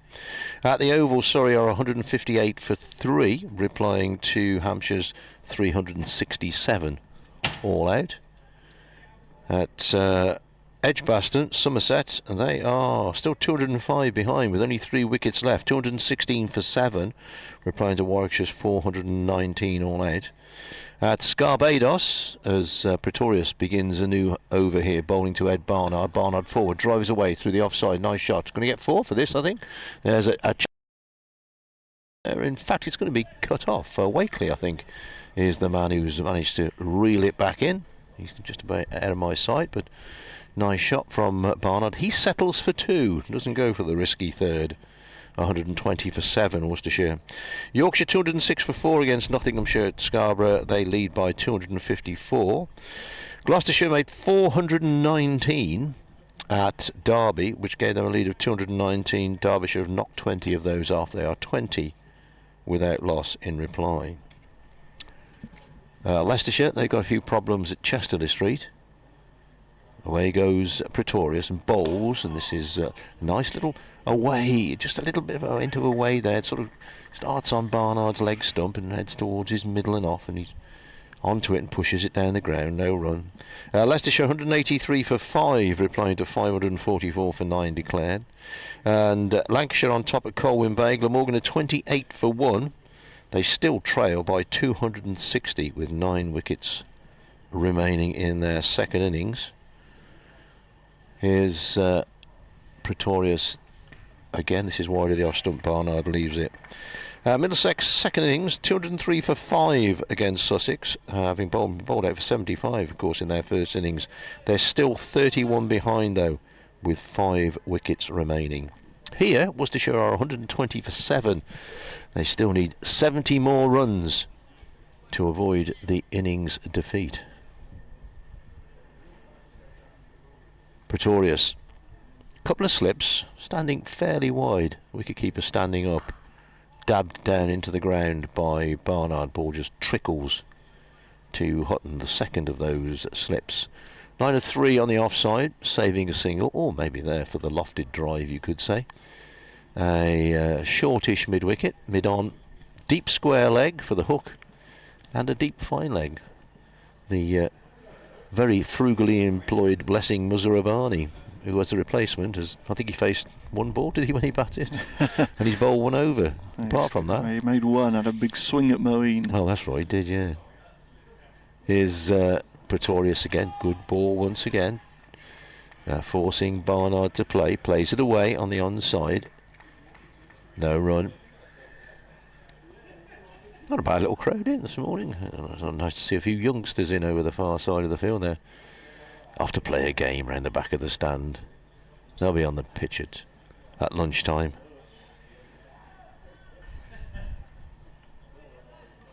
Or on the outfield at lunchtime. I won't have to be on the pitch, because that's in the middle. That would be funny, wouldn't it? Here's Pretorius, who's in and bowls. Barnard forward, pushes out on the offside, no run. That'd be funny if at lunchtime one day the ground staff go out there and do their job and wander off. A couple of little lads come on and play on the pitch in the middle. I bet that's happened somewhere. Oh, this is a nice flat bit. Let's play here. End of the over, 120 for 7. Wessels has 14, and Barnard has 2. Yeah, replay that Cox wicket. It doesn't appear to have kept too low. Oh, does it not? No, perhaps he played all round it then. Just the way he ended up. It nipped back. He ended up on his knees, didn't he? It nipped back, but it struck the middle and off stumps halfway up. Oh, right. It just gave me the impression, by the way that he'd stooped down, that it had grubbed on him. No, you're right. Yeah, just nipped back and back away from the pad.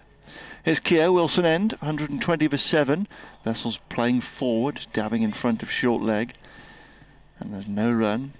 Yeah, just a little misjudgment there from Cox. Very dramatic dismissal with the middle stump uprooted. Barnard is 2 here, Vessels is 14. 3 men around the bat here for the former Notts and Northants man. He pulls out to deep mid-wicket. Did well to control that actually, because it bounced a little bit. And he had to be careful, going very hard at the ball, but steered it down and away to Muzarabani to our left-hand side. And picks up a single, goes to 15, 121 for 7, which gives Keogh the chance to bowl the new man here, Ed Barnard, who played very nicely in the first innings, as he tends to do. Made 27. There were contributions, good contributions from numbers 8, 9, 10 and 11 for Worcestershire in the first innings. But Leach, who came in at number 10, up the order here, made 27 earlier, first man out today. 4 men around the bat. Keogh into Barnard, and Barnard is forward, flicking quite firmly here down towards Proctor at mid-on, and there is no run. Slip, leg slip, silly point, and short leg all in place here. Keogh into his 9th over of the innings from the far end, straighter, and just touched away past short leg. To be careful there to work that away past the fielder under the lid, safe Zabe. And they go through for an easy single. Barnard goes to 3, 122 for 7. Bit more cloud has just come in overhead, but still a pleasant day. And for Vessels, a backward point now is out, and deep mid-wicket also staying out to our left as Keogh sets off again from the far end, gives plenty of air. A little bit too full though, and Vessels able to smother that down towards Pretorius at short mid-wicket for no run, fielding 3 strips across on the pitch in which we're playing. Keogh steps in again, flips one up outside the off stump, and Vessels very late here to just dab it down into point. Fielder back on the boundary, so an easy run available there, and Vessels will keep the bowling. He goes to 16. And Worcestershire 1, 2, 3, 4, 7. With 42 minutes to go until luncheon here on day 3. And the men out today, Leach for 27, Moeen running himself out for 40, having played quite nicely until then, and Cox gone for 5. So the deficit's still here for Worcestershire. 67 runs to make Northants bat again. The England selector, Mr. Such, has gone, I think. Job done with the day. He's off to a different ground. Well, I suppose he could nip up to Derby, couldn't he, from here? Wouldn't he really? There'd be much to look at there, is there? Don't think so. Don't think James Bracey's all back today. Next ball is on the pads of Vessels, missing leg stump. He's just got a bit of wobble, hasn't he, Pretorius? Yeah, I tell you, he's bowled a nice little spell this morning. A cracking delivery, as you say. They've got Cox out, and he's just got the ball to do. There's a bit of cloud come over, whether that's helping him. And he's had a good game. Got 100 on his debut, on his county championship debut for Northamptonshire. Next ball, Vessels struck on the pad too high, and probably missing leg stump as well. Apart from that, he was doomed. Did you find out how many players have scored centuries on their championship debuts for Northampton? I did not know. Very tardy, are you? Do you want me to tell you? Go on then. I don't know. Oh.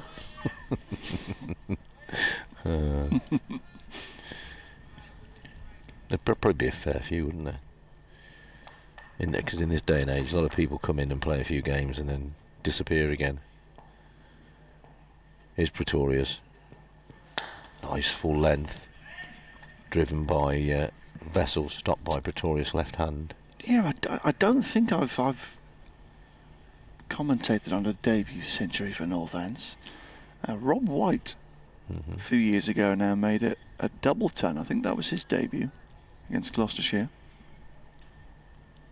Yeah, I mean, from olden days when you made a debut or a championship on your debut, a century on your debut, it was because you kind of come up from the second team and it was your debut. But nowadays, with so many players just dropping in for a few games, Pretorius bowls once again, good line, good length, maybe just a little bit shorter this time, which allows Vessels to go onto the back foot. But bowling a fuller length here, Pretorius, just looking for that hint of movement. 123 for 7, Worcestershire. That wasn't Rob White's debut, sorry. It was 2002, his 5th first-class match, made 277 against Gloucestershire, which was the highest maiden first-class century in England. Oh, right. Now on the reserve list of umpires. Next ball, push down the ground, and a good scrambling stop there from Saunderson. If he'd have missed that, that would have gone for 4, but got down onto his knees. Didn't look like a stiff fast bowler on that occasion. Far more lithe than that. Yes, did you say he's on the list of umpires? Yeah, the reserve list this season. Rob White, along with Jack Shantry's on the list. He's not on the first class reserve list yet, I don't think. As Pretorius is in and bowls and wraps the pad, goes out on the onside. Apparently Phil Mustard has umpired and played in the Minor Counties Championship this season. I think he's played for Northumberland, and he's certainly on the umpires list. But yeah, quite a lot of new faces on the umpires list of the older boys. Of course, there is a retirement age these days, so it's Peter Willey, wasn't it, who tried to, or even did take the ECB to court. Yeah, he and George Sharp, wasn't it? Yeah, because they didn't want to retire a couple of ex-Northampton men. So Keogh to continue to wheel away from the far end. Bowls to Barnard with 4 men around the bat. Barnard is well forward here, dropping this down in front of short leg, where Curran is under the lid, and there's no run. 4 men around the bat here, no one out on the offside or the leg side here for Ed Barnard. The right-hander who gets a floated delivery from Keogh to flick away to Blessing Muzarabani, who is a little deeper than orthodox at mid-wicket, so they can go through for a comfortable single here. Takes Barnard to 424, 4-7. And now with Vessels resuming the bowling, the field will retreat slightly. Still going to have 3 catches around the bat. And they've dropped back to deep backward point and deep mid-wicket. And there's no silly point as Keogh steps in again, floats it up, and Vessels is sweeping and plays that nicely. Good piece of timing out towards the signal box to our left-hand side for 4 runs. Very positive, aggressive player is Ricky Vessels, and he picks up a 3rd boundary here and goes to 20. Yes, here's the reserve list of umpires. Several of these are officiated Northants matches this season. Tom Lungley, he's been on duty here a few weeks ago. James Middlebrook, the former Northants man as well. Mark Newell, who's standing here. Ian Ramage has also done a Northants game. Recognise that name from a few weeks ago as Keogh bowls a flat delivery, worked away by Vessels to backward square leg. Or fumble from Hutton, but not going to concede the run. Just went a yard or so behind him, able to scramble back and save the run. Chris Watts and Rob White completes the reserve list of first-class umpires. More non-first-class cricketers on the list than ever, I think. Which is good to see, because just because you've played cricket, just because you've been involved, just because you've played football, doesn't mean you're a good referee, does it? Just because you played cricket. True. You do need that sort of understanding of the game, and to have empathy with the players. Keogh is coming round the wicket now to Vessels, who's back and clipping past the right hand of Zabe at short leg, and that runs away towards the covered stand to our left-hand side for a single. So Vessels goes to 21, 129 for 7. The deficit for Worcestershire remains quite significant, still 61 runs in arrears here. Barnard back on strike, so Silly Point is back. Keogh bowls and Barnard lets one go just outside the off stump, covering up, kicking it away, taken by Rossington. So end of the over, 129 for 7, and after a frustrating 45 minutes for Northampton, Moeen and Leach settling nicely into this third day, and Northants have reasserted their dominance with 3 quick wickets. Leach swooping at Keogh, gone for 27, given out LBW. Moeen coming back for a third run that was never available really.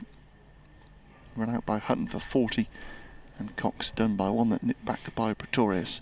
He went for 5, so 129 for 7 with 34 minutes to go until luncheon here on the third morning.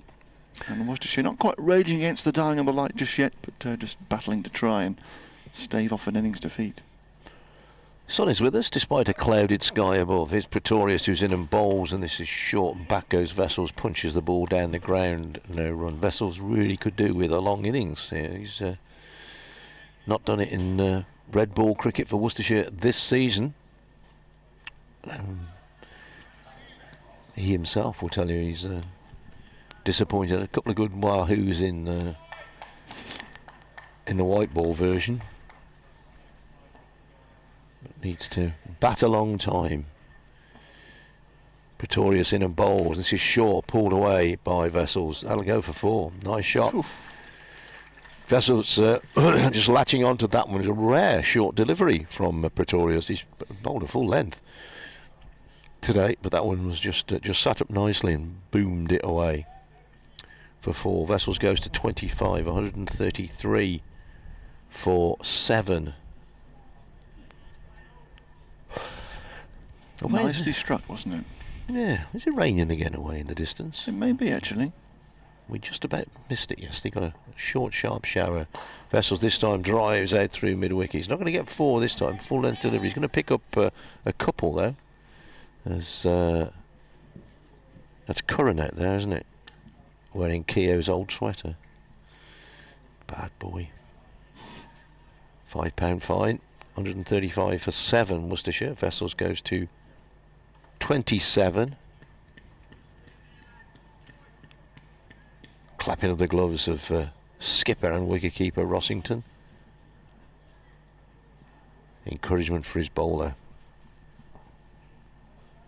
Next ball, Vessels goes back and across, plays down on the onside. Zabe comes into field.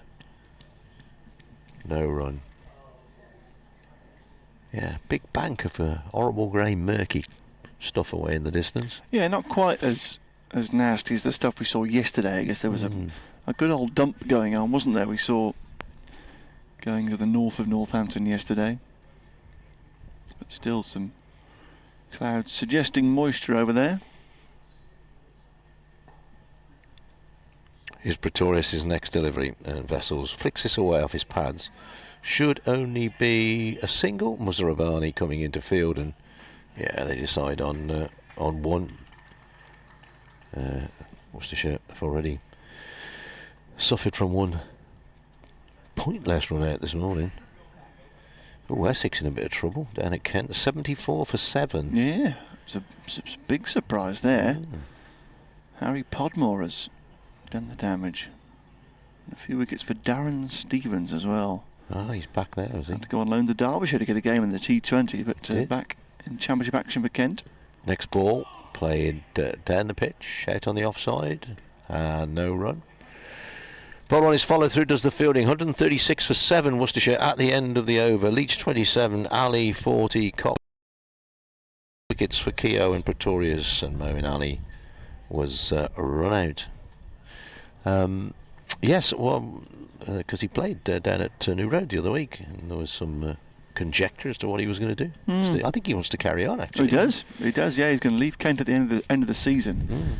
But yeah, he's looking around for another contract, and it remains, certainly with the ball, not so much with the bat nowadays, but certainly his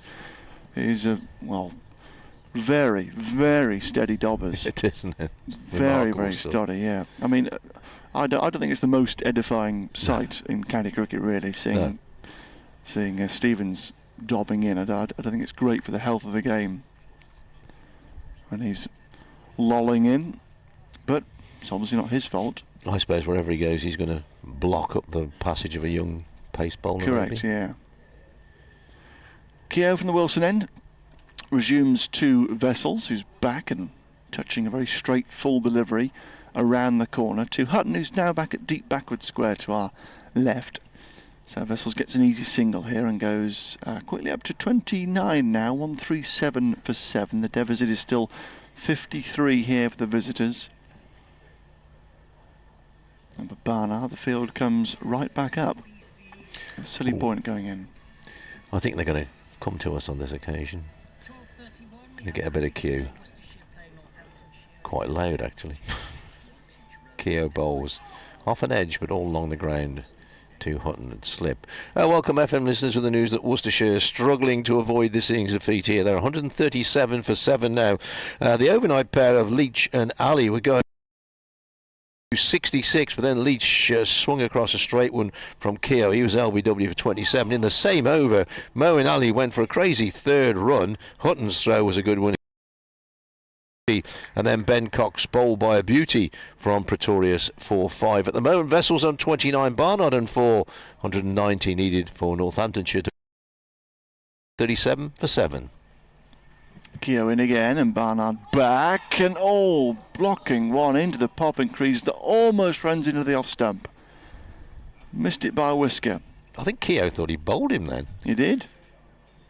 He was right back on his stumps, defending very late, just dabbed the ball down. It landed, I think, on the popping crease, or maybe just behind the popping crease. Didn't actually hit the stump, did it? I'm only saying that because Rossington is now looking at the stump.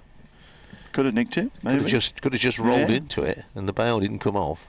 Seen that a few times recently as Keogh comes in again. Barnard sweeping, gets it just past, leg slip, and it runs away to fine leg. Hutton's after it. Will pull it back in inside the rope, and they come back for 2. Umpire keeps his hands by his side, gives runs. So there was maybe outside edge or glove there from Barnard. It was a flashing chance to Newton. If at all, really, at leg slip, it would have been a tremendous grab had he pouched that. But some problems here for Barnard against the spin of Keogh. He's got 6, 139 for 7. Keogh outside the off stump. Barnard back to cut. Gets it away through extra cover. Sanderson, who's deeper at mid-off, will come around to collect this. Fumbles, but they were going to get 2 runs anyway, I fancy. And back they come for that second run. So Keogh probing away. He's been threatening here. Gains applause from the members, and Nigel Felton, who's on the committee balcony now to our right-hand side, the Northants de facto director of cricket. 141 for 7, Worcestershire. Still trailed by 49 runs here. Bowled out for 186 first time around, and so far faring little better in the second innings. Change of bowl here, as you can hear Hutton coming on. 1 for 21, Pretorius off 9 overs. Bowled a good spell this morning. Just got it to nip around a little bit. Beauty that got rid of Ben Cox. But Hutton to take over. Hero of the first innings. He had it hooping around on the first day here. It was going all over the place. different atmosphere, different pitch now, but Worcestershire, well, I don't think they've won a session in this game. No. Maybe yesterday afternoon took 4 wickets or 80 odd yes, runs. yeah, Just about could be right. even Steven, that one, but apart from that, they've struggled. Here's Hutton's first ball, driven down the ground. Nice shot, 4 runs from Vessels. Just over pitched, just outside the off stump, and Vessels latching onto it, cracks it away. He goes to 33, 145 for 7. I mentioned Pretorius yesterday with that bit of fear factor about him, and Vessels very much has that himself, doesn't he? Really big fella, hits a long hard ball, anything loose, and he's going to put it away. But as you say, hasn't done it so far in the championship this summer. Now, a few good knocks in the white ball, but next ball from Hutton, pushed away, nicely timed rather than driven on this occasion. Gets a single out into the covers. 146 for 7, still 44 away from making Northamptonshire bat again. I just like playing against Northamptonshire. Ricky Vessels still has a bit of a chip on his shoulder about how his time here and how his father was removed as coach. Still just irks. He always says that he has a little more determination when he plays against Northants.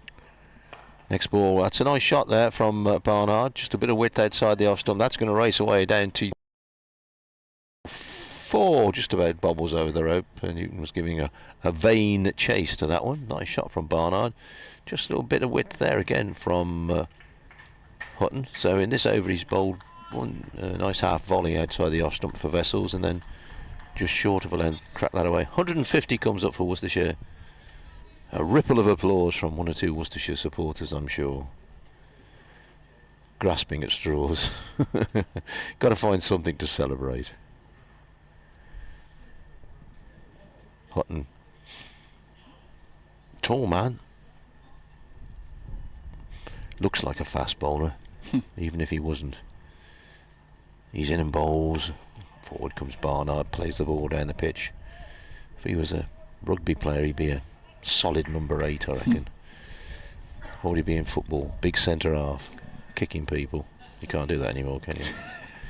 I watched Wolverhampton Wanderers play Manchester United for a while. Oh, you didn't, did you? I did. I watched football in August. I got, because my grandson sends me messages. Are you watching the football? So I try and keep an interest. Next ball is pushed out on the onside, no run.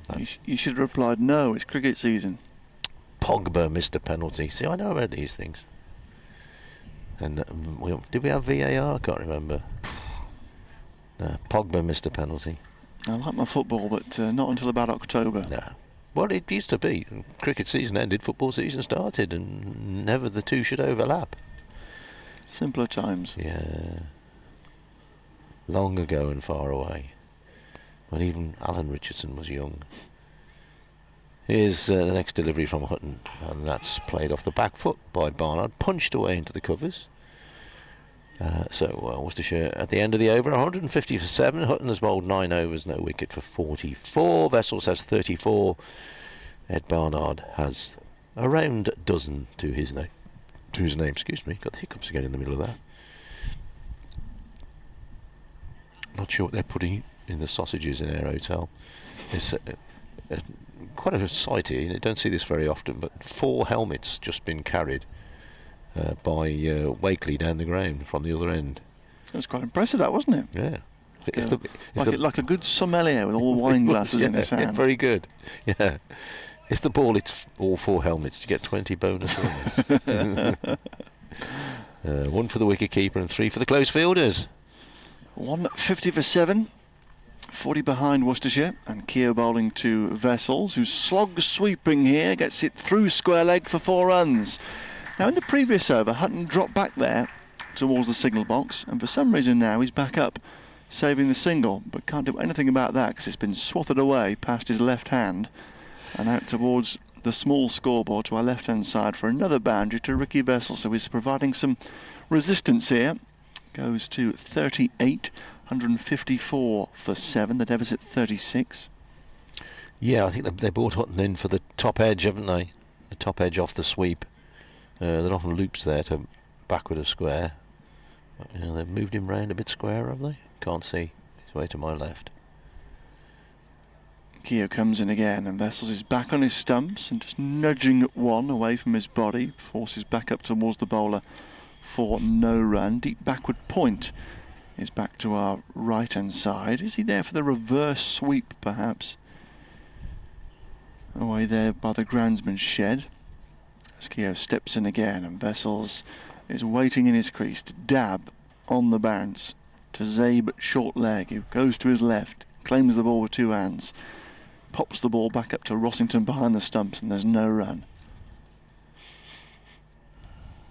Keogh flicks the ball in his hands, steps in again past umpire Newell and brings Vessels forward, pushing back up towards the bowler's left hand. He dashes across, bends down, makes the save, no run.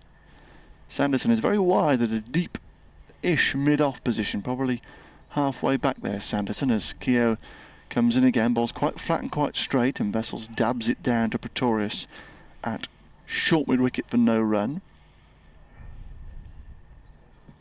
And Keogh now going to come round the wicket for the last ball of the over here.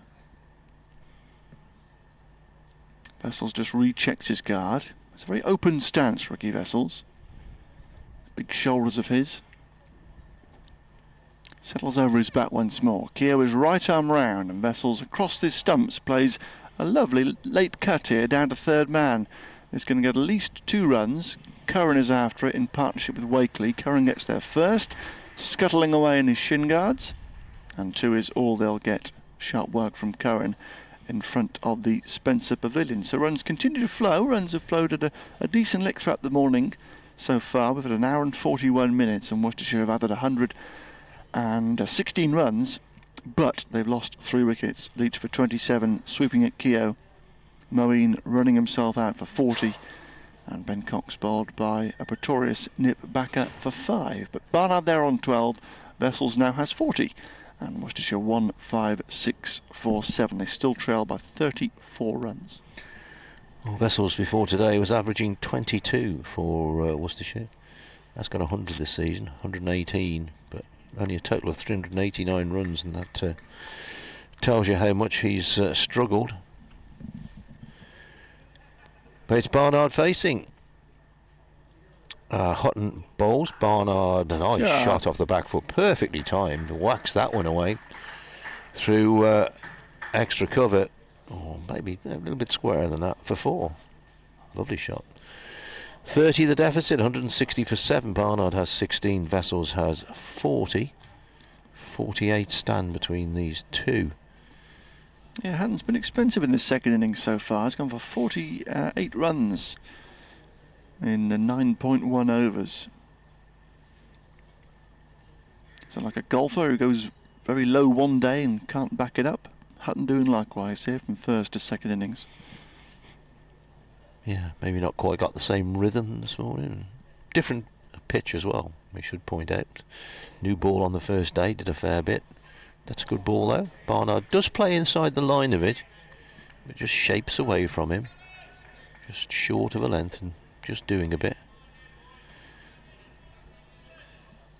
Skipper Rossington just asking Ben Sanderson if he fancies a burst before lunch. Sanderson, I think, replies in the positive, because he's just beginning to do a little bit of stretching and bending. Off goes Hutton, 160 for 7. Sweeper on the cover boundary now, and this time Barnard just lets the ball go by. Continues on its passage through to wicketkeeper Rossington. Quite a few of the members today away to our right. Oh yes, I thought the speed reader wasn't there today, but he is. Wouldn't be a first class fixture unless he was here. There's certain people you New Road, you think, well, if he's not here it's not a proper game. If she's not here it's not a proper game. Where are they? Where can they be today? Have they sent a note? Hutton in bowls short. Barnard plenty of time to get out of the way of this one. And it's all conjecture. We do wonder if Moeen had stayed in there today and not run himself out. He had a great opportunity, Didn't he he, just? to get a score here on a pitch that's flattened out a fair bit. Yeah, and he was looking very good as well, wasn't he? That one waft in the opening over was the only moment of caution for him. Just gone breezily through to 40. That lofted drive off Pretorius for 6. Beautiful swing of the arms. Hutton bowls, dabbed away by Barnard, down towards backward of square on the offside rather than third man. Single. Barnard moves to 17, 161 for 7, 29 for Northamptonshire to bat again. Yeah, with he could have batted all day today, Moeen. Loads of time. And he won't now have the chance to bat in the championship again until the Ashes are pretty much done and dusted, so Yeah. will that spell the end of his chances of another test this summer? Next ball is a little inside edge on this one from Vessels, just cut back slightly to him. He's a little bit flat-footed, but gets some bat on it anyway, and the ball squeezes away on the leg side. That is the end of the over, and at the end of it, 161 for 7 is the Worcestershire total. Vessels has 40, Barnard 17. Out today, Leach 27, Ali 40, Cox 5. Wicket for Keogh, wicket for Pretorius, and Moeen Ali was run out. Well, that was a crazy third run. That was a very good piece of fielding by Hutton. Really good throw. Had to be a decent throw to get him, and he did. Yep, flat return right over the top of the bails. Where are we? 10 minutes from lunch? 15 minutes from lunch. And Keogh resumes here to Ed Barnard. Field comes up. Silly point in place. Everybody else just about saving the single. As Keogh bowls quite straight, brings Barnard forward to push down in front of Curran in there. Silly point, there's no run. Wakely at slip, Newton at leg slip. Short leg is Zabe. As Keogh bowls outside the off stump and Barnard going back to cut and misses. Offered a little bit of width. Got his weight going back all the time there. Blessing's doing some warming up. Yeah, maybe a blast from Blessing before the lunch break. Keogh 1, 2, 3 steps, floats one up and Barnard forward, pushing the hands away from the body, but dabs it to square leg and goes through for a sharp single. Say for a moment was interested. Ball flashed past his right hand. And Pretorius coming to his right hand side from mid-wicket, couldn't cut off the single. Brings up the 50 partnership between this pair. Nicely done between Vessels and Barnard. 112 for 7. The match was looking very much all over, but some resistance from this pair. Vessels leading it. He's got 40. Faces Keogh again. Floated up, driven in the air, but short of Sanderson at mid-off. Was in the air for a long, long time. Loud cry of catch. Had he been orthodox, it was a comfortable catch. But he's sort of halfway back there, Sanderson. And the ball landed no more than a few yards in front of him. But it wasn't a chance. He's a bit of no man's land there, isn't he? Yeah, because not push quite is a sure. single. He's trying to cover a lot of area. Brings Barnard back on strike at 163 for 7. And Barnard driving a little bit in the air, but short mid-wicket. Proctor is in there, no run.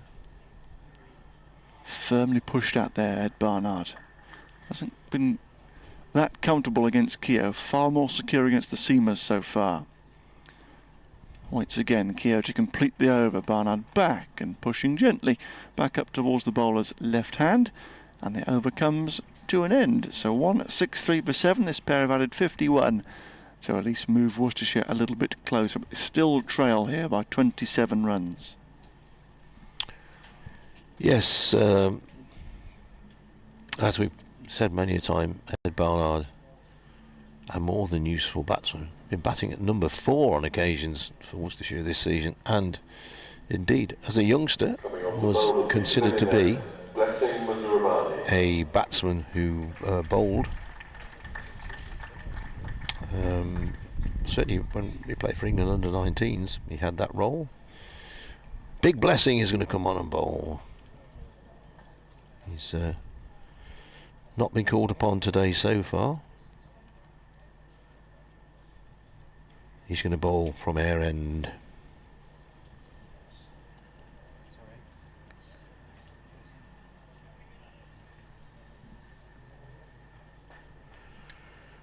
So, what we're going to have here, wicketkeeper and skipper Rossington trots to the other end, couple of slips in, couple of sweepers out either side,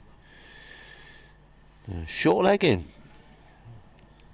Now, was it his first ball last night? It was a horror. Was Rabani. It was, yeah. Missed the stumps and the wicketkeeper by a couple of yards. So he's in and bowls. This is a good ball. Just angling in towards Vessels. Covers up and plays the ball away. No run. 163 for 7 in sunshine. Just about sunshine here. Puffy clouds away to the west and darker clouds away to the east. But those have left us. The flag at the far end is against the flagpole for about the first time, I reckon, in this game. Musrabani in and bowls, and Vessels flicks this one away. Out towards the deep square leg region. It's going to get a single. Curran, the fielder, way out on the fence. Vessels goes to 42. Barnard has 18. A round of applause there, not quite sure what that's for. It's not the 50 partnership. No career record for Vessels, is it? If there is, I've missed it. Next ball, pushed away, back down the pitch. No run.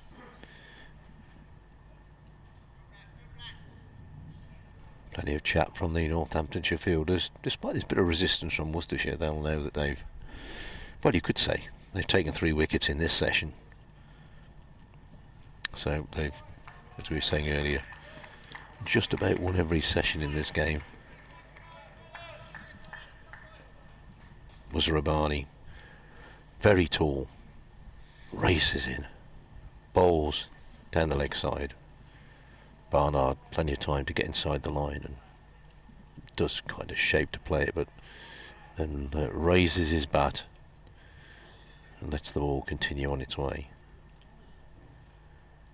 1 or 2 off for an early lunch. Youngsters playing their game of cricket. Their test match is taking place behind the stand, behind the big bank of white seats. Back in the middle, 2 slips crouch. Musrabani bowls, good ball, swinging Yorker, dug out by Barnard, pushed to mid-off, well bowled and well played. I keep thinking today is the last day. I was just going to say, well, lunch is at 1 and tea's definitely at 3:40. It might well be the last day of the game, but it's not officially. Here's Musrabani running away from us, arms are pumping. Bowls, Barnard forward, plays the ball back down the pitch. End of the over. Decent first over from Musrabani. He has bowled 2 overs for 9 runs. Those 9 runs coming yesterday evening. It's going to be Keogh to continue, so Sanderson, who was invited to warm up, looks as if he's not going to get on before lunch. Where are we? 12:52 I make it, so another one from each end. What's for lunch today, we wonder? So we had pasta and meatballs yesterday. Very pleasant, wasn't it? Very good.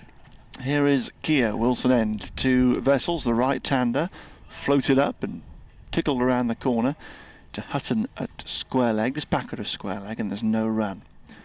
Vessels 42 here, 164 for 7. Sunshine back with us here at Wantage Road. Lovely scene now here across the ground as Keogh goes into the sun just outside the off stump, and Vessels back in front of the off stump, keeping it out, back up towards the bowler, playing very late. Still got the deep backward point out to our right, and pretty much an orthodox deep square now to our left hand side for that sweep that Vessels has played a couple of times. Keogh in again, and Vessels calmly forward, dabbing it down to the left of short legs. Abe leaps across to collect, and there's no run.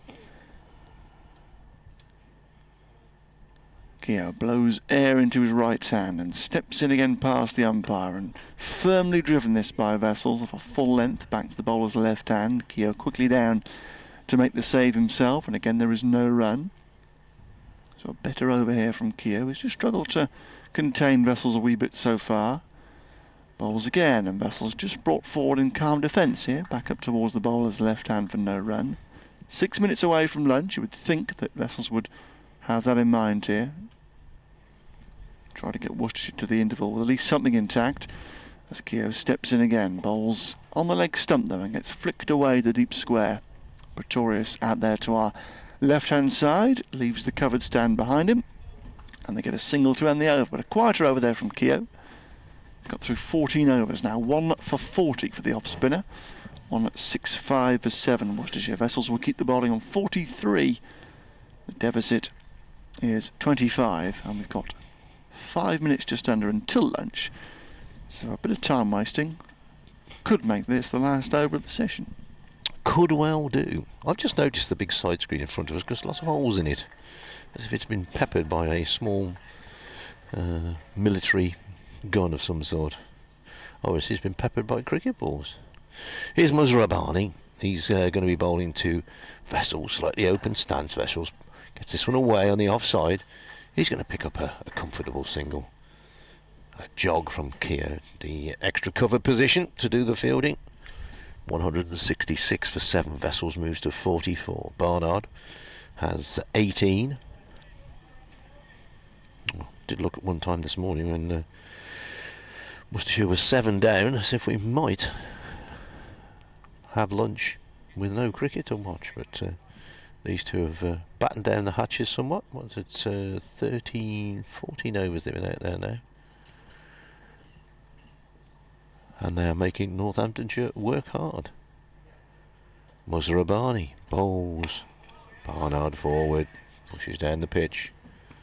Muzrabani bends his giant frame to pick up.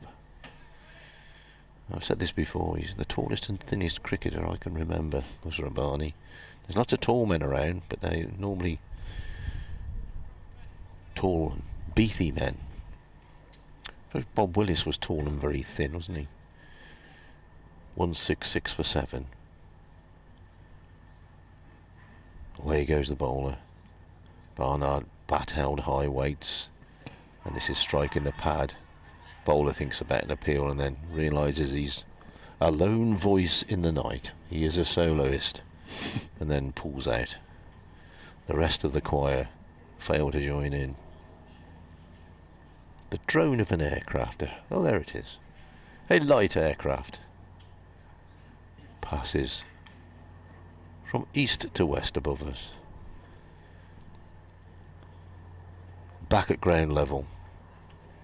Muzrabani. Good ball, that one. That's gone. Yeah. Fingers up. Head Barnard's gone. Ball angling in. Don't think that was too difficult a decision for the umpire. So Ed Barnard goes.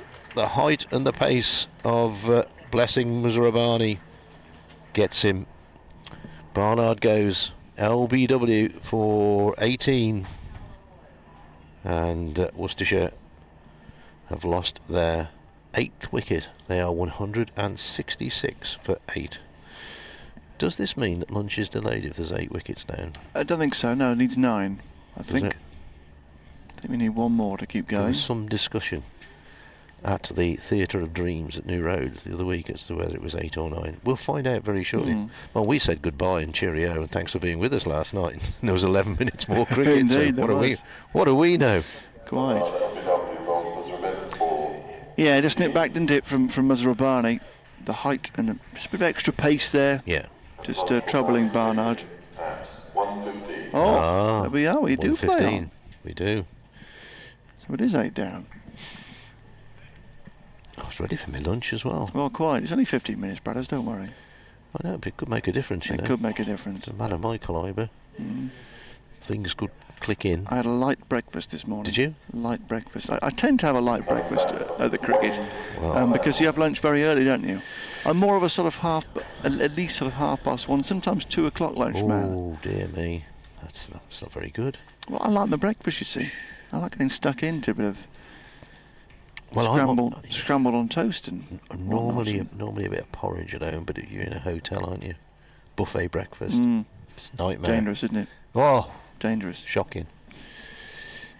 And normally when you stay in a hotel, you think, I paid for this, so I'm going to eat it. Well, quite, yeah.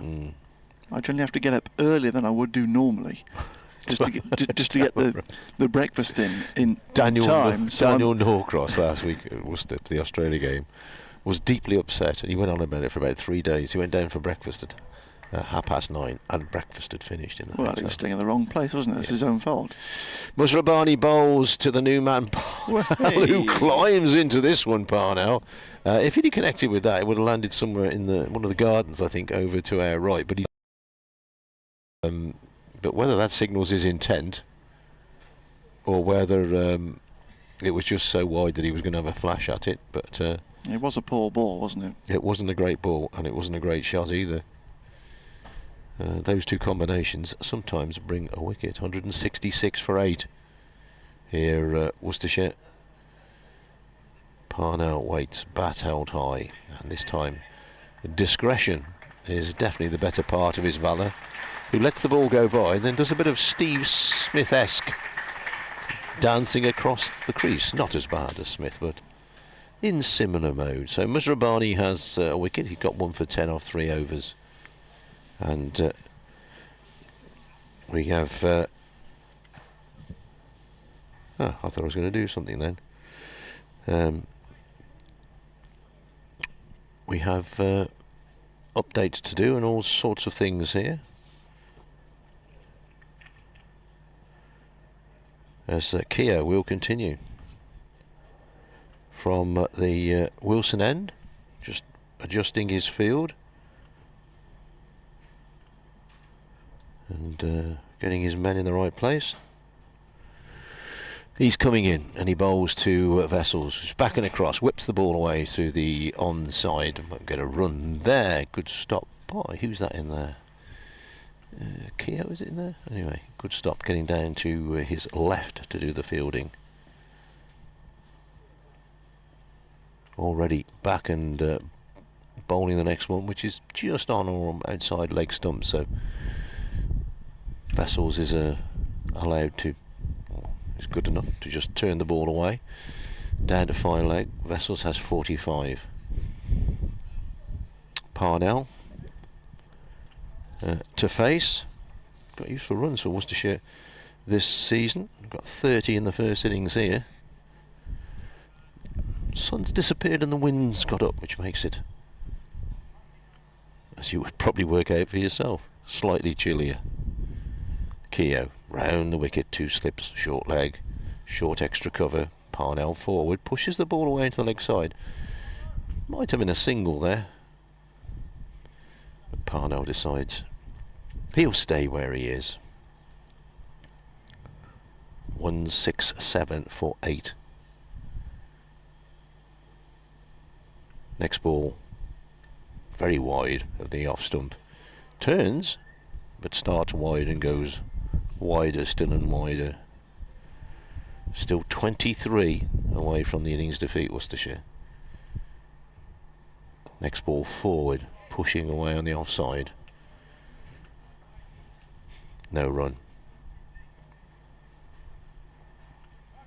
The scouts have been sent out. Extra cover goes to the cover point boundary. Square leg goes to the square leg boundary.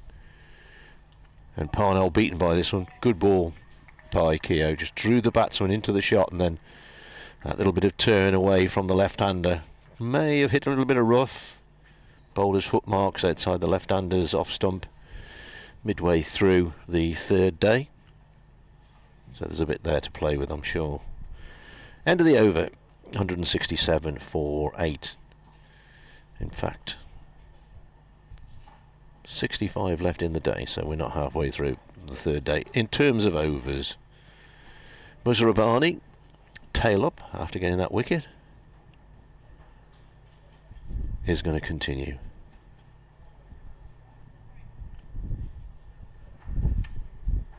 And he has, what's his close field here? Still only got 2 slips in. I suppose Vessels has been there a while, but got the short leg as well. Away he goes from our end, the pavilion end. Leaps in, bowls down the leg side. That's gone off the thigh pad for 4 leg byes, as indicated by umpire Newell. 171 for 8. Well, a bit of resistance here for Worcestershire, but they've lost 4 wickets this morning. Joe Leach and Moeen Ali were going very well. Leach played across a straight run from Keogh. He was LBW for 27. Then Moeen going for a 3rd run was run out for 40. Ben Cox went for 15. Bit of resistance as well from Ed Barnard on 18. But Ricky Vessel's still there. He's got 45. Parnell just come in. He has yet to score. Worcestershire still need 19 to make Northamptonshire bat again, make that 8 single. Worcestershire are 172 for 8. And that quick single pushed out on the offside has gone through for 5. It was missed on the follow-up, so Ricky Vessels has got a 50. He pushed the ball away on the offside. It was hurled at the stumps at the non-striker's end, completely missed by Pretorius. I thought he'd stopped it. He was down in the to the boundary, so Vessels goes to 50 with a 5. Fairly unusual in itself. 176 for 8. 14 needed. As Musarabani is in, pushed down the field by Parnell, who shapes as if he's going to take a run, but in the end does not. And Pretorius fields. I was actually watching the fielder there, because he'd gone down in the heap, looked as if he'd hurt himself, but I thought the ball had struck him as he was trying to stop it, but he'd missed the ball, got out of the boundary. So Vessels goes to 50. Parnell to face, and this is a ball outside the off stump, which he's cut away down back of the square on the offside. There's a fielder out there who is Sanderson. Parnell off the mark with that run. 177 for 8. The field changing for the right-handed Vessels. Couple of slips, 3 on the offside, 1 on the onside, saving a single. Deep square, deep, fine. Musarabani's next delivery, and Vessels gets a ball that's hanging back into him. Covers up, plays out on the offside. It was all very confusing when he got to his 50. Yeah, with those 4 overthrows. I thought he'd stopped it. I thought Pretorius had stopped it because he stayed down. I thought, oh, he stopped it, but the ball's hit him. And suddenly realised that it had gone for 5. 177 for 8. Vessels 50, Parnell 1. Bright sunshine. Not on us, but on the field. Musarabani bowls. Turned away on the onside. No run. Lunch at 1:15 because there are 8 wickets down. Yes, and my good friend Kieran Thomas, the Optus scorer in the press box, has told me all there is to know about extending the game, because the umpires here think that the game can end soon. They've added 50 minutes on to the morning session, and if Northants were to take another wicket in that 15 minutes, we could then play the extra half an hour. Oh, another half an hour after that? Yeah, because Worcestershire are then 9 down. That would make lunch 1:45. Correct. That's ridiculous. So we could be very hungry. Oh, dear me. Here is Keogh, right arm round to Parnell, and Parnell is pushing out to cover point. Pretorius there, no run. So slip, and a very close second slip in place here. Short leg, backward point, cover point, short extra cover. Orthodox mid-wicket quite square. They're the mid-on and mid-off. Keogh in, quite flat. Straight delivery, brings Parnell forward, who pushes back up towards the bowler, and there is no run. Beautiful sunshine across the ground, but just a touch chilly here in the tad. Turner stand, isn't it? A tad cooler. 1-7-7 for 8. Worcester still trailed by 13. Parnell forward, pushing back up towards the bowler once again. Just a touch too full there from Keogh, and Parnell able to smother it away. While you were away, did you ascertain what was for lunch? I didn't know. Lunch has arrived, but I haven't ascertained what it is. Keogh flat outside the off stump, and Parnell pays no attention here. Allows it to go through to Rossington, who is the new championship skipper for Northants, has a pretty good record in the last 5 matches. As Keogh steps in again, round the wicket, bowls on the leg stumping. It's turned away to Curran, an orthodox, well, a square mid-wicket really there. Often see him a bit straighter than that for this spinner. But he's now retreating back towards the pavilion, is Curran, as is Deep Point. Try and give Parnell the single. Outside the off stump, Keogh bowls, and Parnell lets it go through. So Vessels will have the bowling for the next over. 1-7-7 for 8.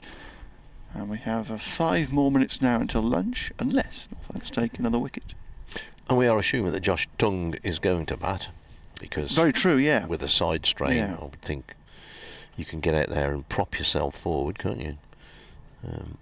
So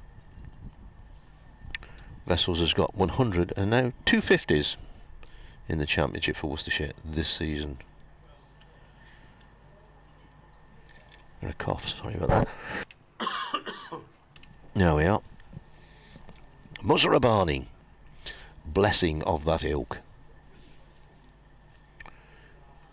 He's going to hurtle in from the pavilion end. What's he coming off, about 20 paces?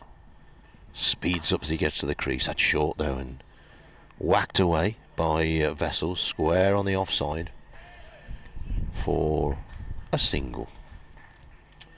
Vessels moves to 51. Worcestershire go to 178 for 8, I believe. 4 overthrows. Yeah. Do they go down as a boundary to Vessels? Well, yes, I presume it does. Did they give out his details of his 50? No. Perhaps there was some confusion. Or it goes down as 3 4s and a 5 or whatever he got, I suppose. Musarabani bowls, and this is biffed to mid-off, where Pretorius does the fielding. I don't know, what does it say on the... Our Optoman would know. They know everything. Opta Yeah, scores. it's been put down as 5. Oh, is it? Oh. They're very knowledgeable people, the Opta Because scores. because it obviously was 5, but just wonder whether that goes down on the boundary count. Ah, see, it's got 6 4s on the Opta thingy. Oh, that's very wide from Musarabani. Surely that's a wide umpire. Come on, umpire, he wants his lunch. That was a wide and a half. That actually cut the return line on the side. Yeah, 56 deliveries with 6 4s were the numbers for Vessels 50.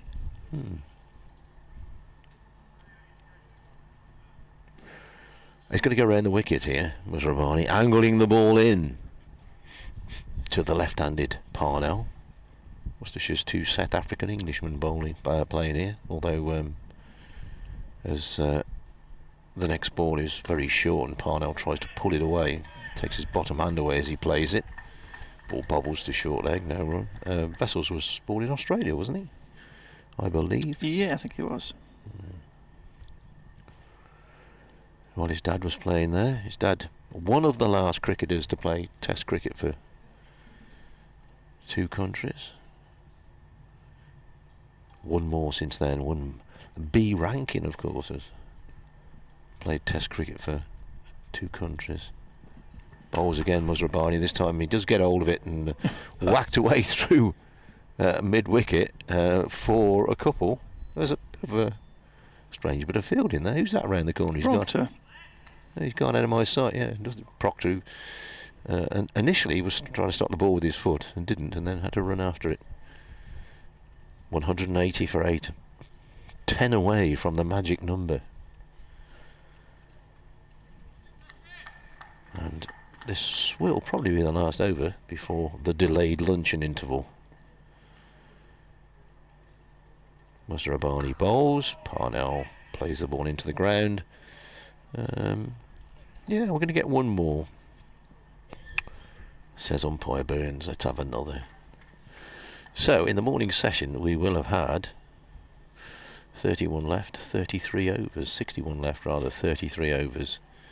Not that I suspect that is going to come into the equation towards the end of today's play, but you never know. The 4 helmet trick is being performed again. I think he's going to do that in Wakely. a lot of social occasions now, Wakely. It is. It's a good trick, isn't it? Yeah. If only he could juggle with them. Helmet juggling. So Worcestershire trail by 10. Only 2 wickets in hand. And assuming that Tongue is going to bat. Keogh from the Wilson end into Vessels. Last ball of the session in unless Northants take a wicket, and Vessels is pushing one back up towards the bowler for no run. Deep backward point, long off, long on, deep mid wicket and deep backward square have all gone out here for the right-hander, but still 3 men around the bat and a short mid wicket. Keogh in and Vessels propping forward, runs the ball through point, and they take the most leisurely of singles, which takes Worcestershire to 18148 and brings the deficit into single figures. They trail by 9 and Vessels goes to 52 not out. So Parnell here, the left-hander, has got 4 balls to get through until lunch. Sanderson limbering up at mid-on for some reason. Well, he was invited earlier, but in the end I don't think he was needed. What are we doing here, lads? Well, there's some umming and ahhing about whether to have a silly pointed, I think, and eventually they decided they are going to put Curran back under the lid here. Are they not aware of our luncheon requirements? Come on, lads. Is there a dog somewhere around? No, it's going to be a leg slip, actually. There is a dog barking away, yeah. No, it is going to be a silly point. Sorry, Curran was taking his time to come across. So there are 2 slips, a silly point and a short leg here. Everybody else saving 1. Also a short extra cover, in fact, as Keogh bowls round the wicket. Parnell forward, running it back up towards the bowler's right hand for no run. It's caused 1 or 2 problems, Keogh, without, I reckon, too menacing, but threatening enough as he bowls to Parnell, who hits him up over mid-off. That's a clean strike. Has he got it all the way for 6? Not quite. A few bounces down towards the car park at long off. Down towards the ice cream van, who's taken up residence on the far side of the ground today. Yeah, he wasn't there for the first 2 days, was he? No, he's been down here to our right-hand side by the members. You know, I saw him there this morning and thought, I'm sure he wasn't there before. Yeah. I know my powers of observation are not great, but... That runs away for 4, 185 for 8. Trail by 5 as Keogh comes in again, and Parnell driving once more along the ground here to Proctor, who takes one outside his right boot at short extra cover, and there's no run. So last ball of the session coming up, unless Keogh can strike, and Parnell forward, runs it down towards Proctor again at short extra cover, and that should be luncheon. Yep, they turn and walk off towards the Players' Pavilion. Another session for Northamptonshire in the match they dominated so far. 2 dominant days. They came back this morning with Worcestershire 42 for 4, trailing by 148. And after a positive 45 minutes for the visitors, Northants again have chipped away and now need 2 wickets to try and finish this off. But probably a few more runs to knock off in the 4th innings now, with Worcestershire trailing by only 5. At luncheon, Dave Bradley. Luncheon it is. We shall be back at about 5 to 2, folks, so please join us then. So how long can Worcestershire hang on here? Can they make Northamptonshire bat again? They should really, with only 5 needed. And, well, I suppose, can they set a target? Probably not. Pitch that's still got the odd one doing a little bit, but Worcestershire would surely have had to match Northamptonshire's first innings score and then left them something 150, 170 to win to make a contest out of it. So I guess to a certain extent it's as, when and if the game will end. Well, it was at the start on the first day, as, when and if the game will end, but when it will end, I suppose, is the is the question this afternoon. But Vessels is still there. He's on 52. Is only his second 50 of the season. Got a century, but averaging 22 in the championship this season. Vessels before today, and he'd be glad of a long knock in the middle. He's had 4 ducks this season, Vessels, in the championship in 19 innings. Anyway, he's going to face Blessing Musrabani, bowling from the pavilion end. Musrabani in, and this is down the leg side, and Vessels basically has nothing to do with it. The weather pleasant but cool, certainly where we are. As we've been saying throughout this game, especially if you're at ground level on the far side, out of the wind, then it's a blooming sight warmer than it is up here on the gantry. But it does give us a really good view. Musrabani to Vessels, plays solidly out on the offside, won't get a run. Keogh from extra cover goes to his left to field. 185 for 8. A few late lunchers returning. Which it seems strange, but a 1:15 lunch seemed a longer lunch. It was still only 40 minutes, but it just seemed longer. Get used to these things. Musrabani bowls all way down the leg side. Good stop by Rossington, going across to his left to the leg side. Almost full length to get hold of that one. Musrabani every now and then fires one down the leg side. Not got the consistency of a Sanderson, but of course has the height and the pace. Strides away again. This ball well wide of the off stump. Oh, that bounces again before it gets through to the wicketkeeper. It bounced underneath Vessels' bat as he tried to cut it, and bounced again before wicketkeeper Rossington was able to stop it. So a bit of an uneven bounce there, although it was pretty wide of the stumps. Never any bother for the batsman. One or two putting sweaters on away to our right. It feels a good deal chillier. Musrabani's next ball, Vessels lets it go by outside the off stump. Better ball from Musrabani.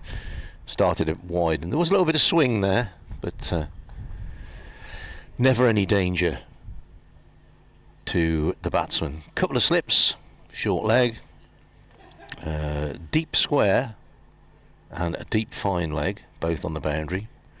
Mid on, mid off, extra cover, and a cover point. In fact, short leg disappearing to mid wicket.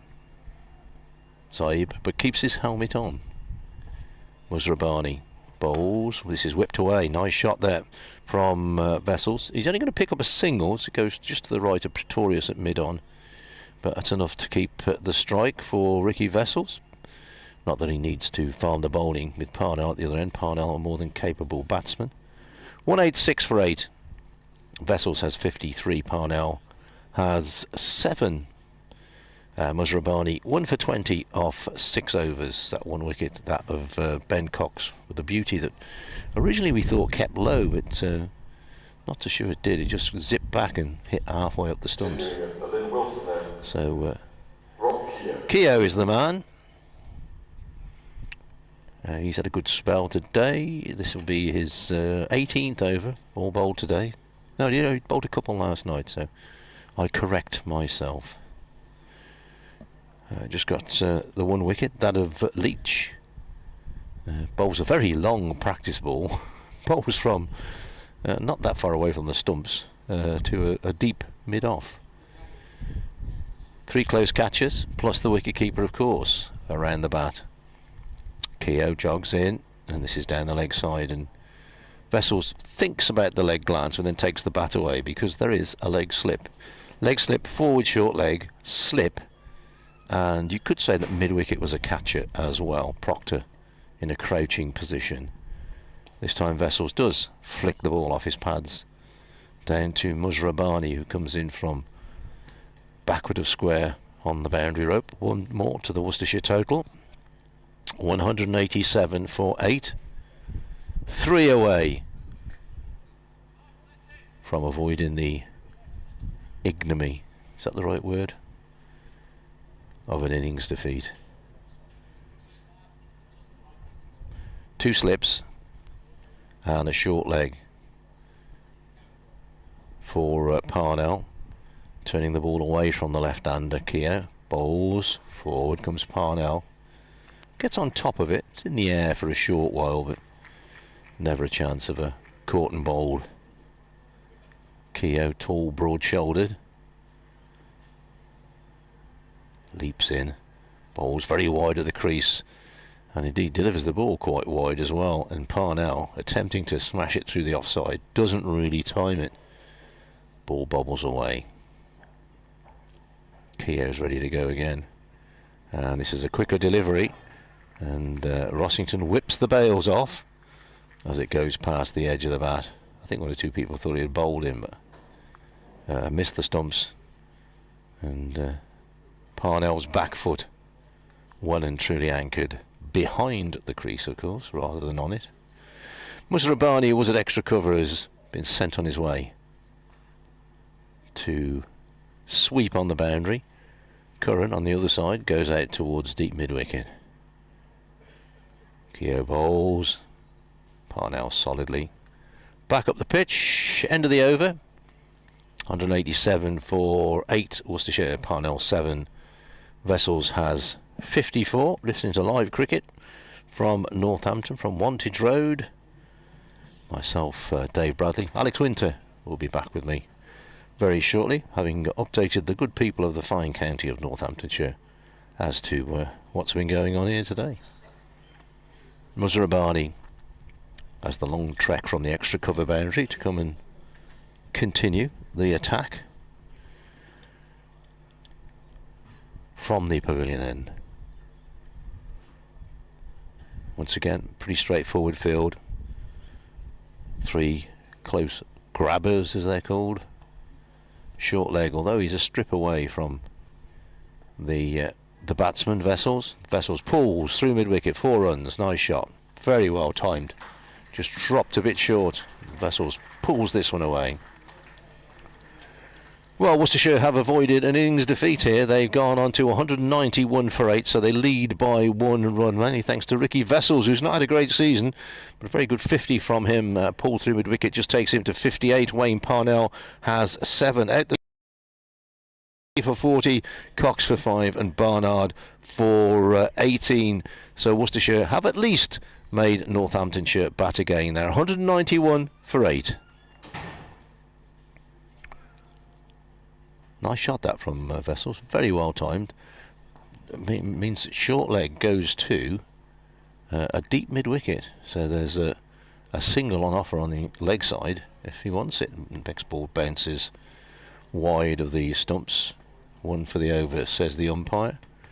So we've got a mid-on fairly deep mid-wicket, just about on the rope, deep square leg, and a deep fine leg all on the rope. So Vessels can tap for 1 on the leg side if he so desires. 191 for 8. Musrabani into his work, and this ball sees Vessels playing back down the pitch. Bowler himself does the fielding, decides to throw it at the wicket keeper, who's going to send it all the way back round to him. There you go. Mr. Winter, Northamptonshire have got to bat again. They do indeed, Dave Bradley, yes. So Worcestershire at least avoid the humiliation of an innings defeat. How many can they set here? Can they get a partnership together? Did so with Barnard and Vessels just before lunch. And Leach and Moeen Ali this morning also went along quite nicely. Musrabani in bowls down the leg side, 4 somethings. Buys, says the umpire, which is a bit unfair on wicketkeeper Rossington, because if there'd have been 2 Rossingtons and they'd have died side by side, he might have just about got a glove on that. It was not a great ball from Musrabani. It wasn't as bad as the one he bowled last night, but it was pretty wayward, shall we say. So 4 more to the Worcestershire total, goes to 195 for 8. And Musarabani bowls again, and this is dabbed by Vessels down to third man for a single. So news is that Josh Tongue will bat, so how much movement he's got, not sure. Enough. Yeah, he's only got to plonk forward, hasn't he? Plonk forward, stop the ball. There's not too many demons in the pitch now. There's still the odd one that might do a bit, but I think this is one of those games when Worcestershire will go away and think, well, if we could have won a couple of sessions, we might have won the game here.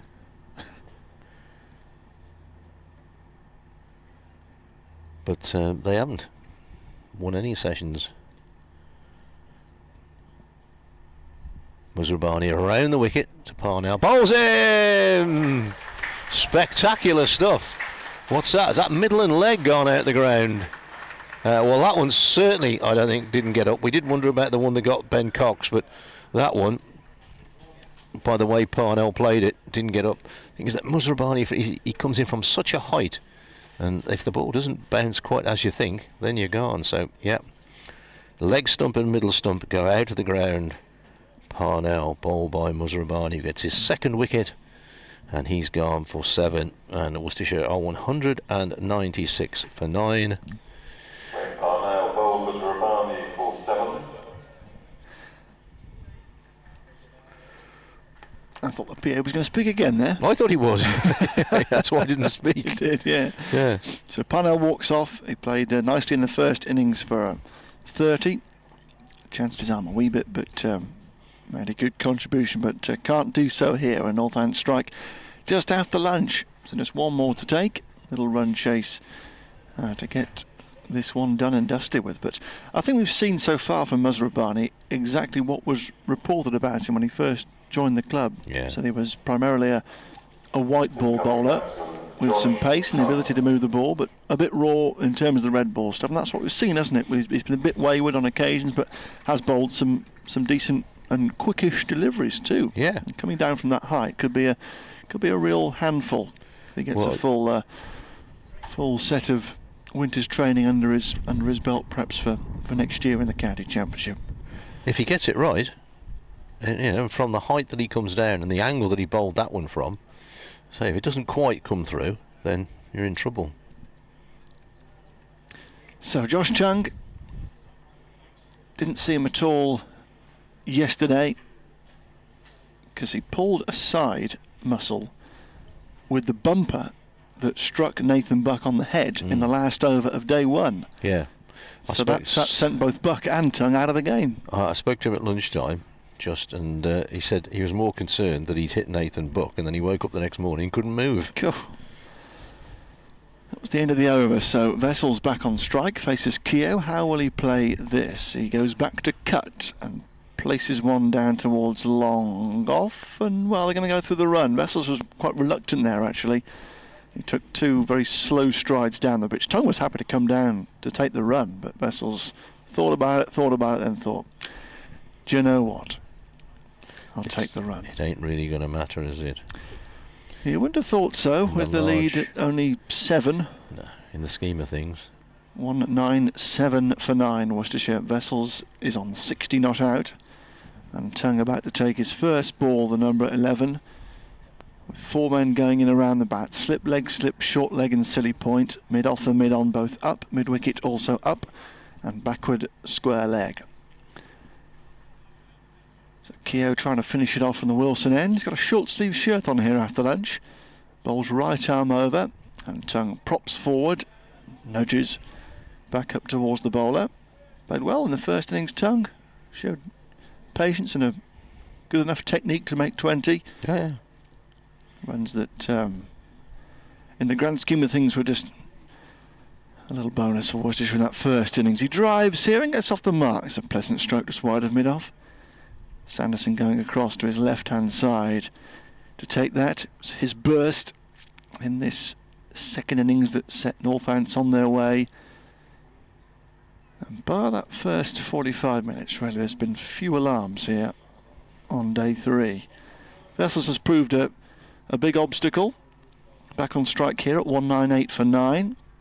And Vessels across his stumps to just dab a ball down in front of Zabe at short leg. And there is no run. Having gone past 50 for the 4th time this summer, brothers? 3rd, I think. 3rd time.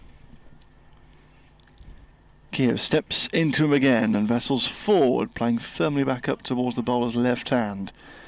And there is no run. Rossington's waving his hands around, marshalling the field like a Indian traffic officer. Specifically an Indian traffic officer. Correct, yeah. Very, very officious, those Indian traffic officers. Splendidly dressed. They have a whistle as well, don't they? They do. Yeah. White gloves on. And it takes some controlling the traffic in India. Oh.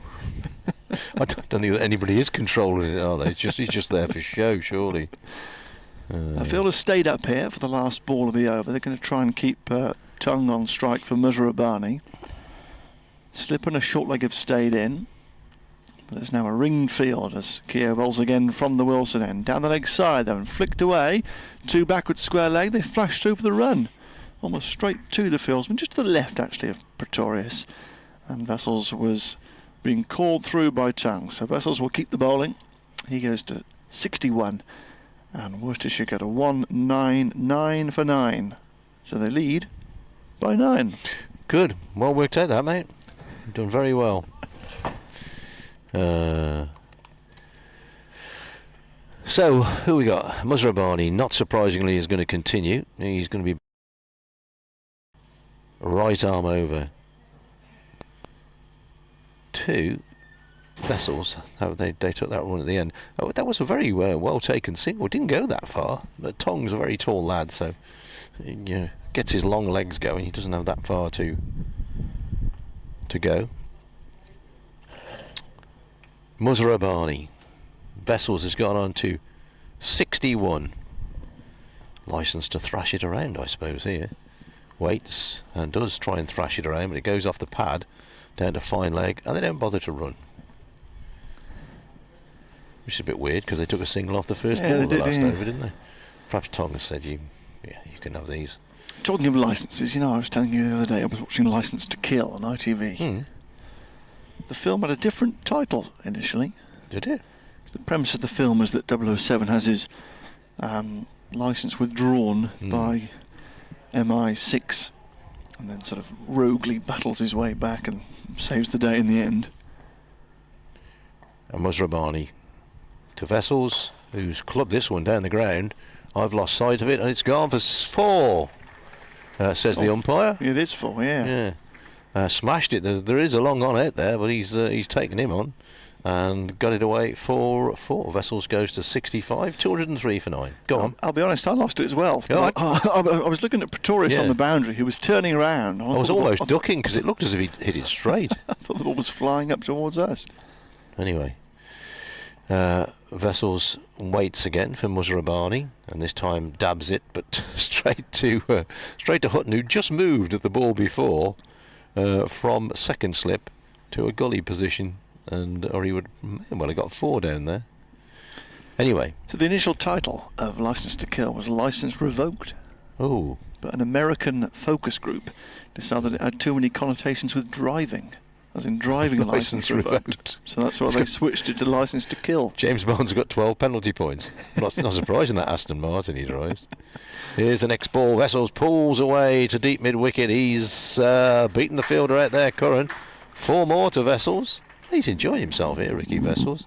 As I say, he's got licence to crack it around a bit. And so Worcestershire go to 207 for 9, and now Northamptonshire need 18 to win if Worcestershire were all out here. You've got more to tell me about this film, haven't you? I just got that feeling. The James Bond films traditionally shot at Pinewood Studios here in good old Blighty, but because of budgetary reasons, apparently they couldn't afford Pinewood for Licence to Kill, so it's the only Bond film filmed entirely outside the UK. Oh, right.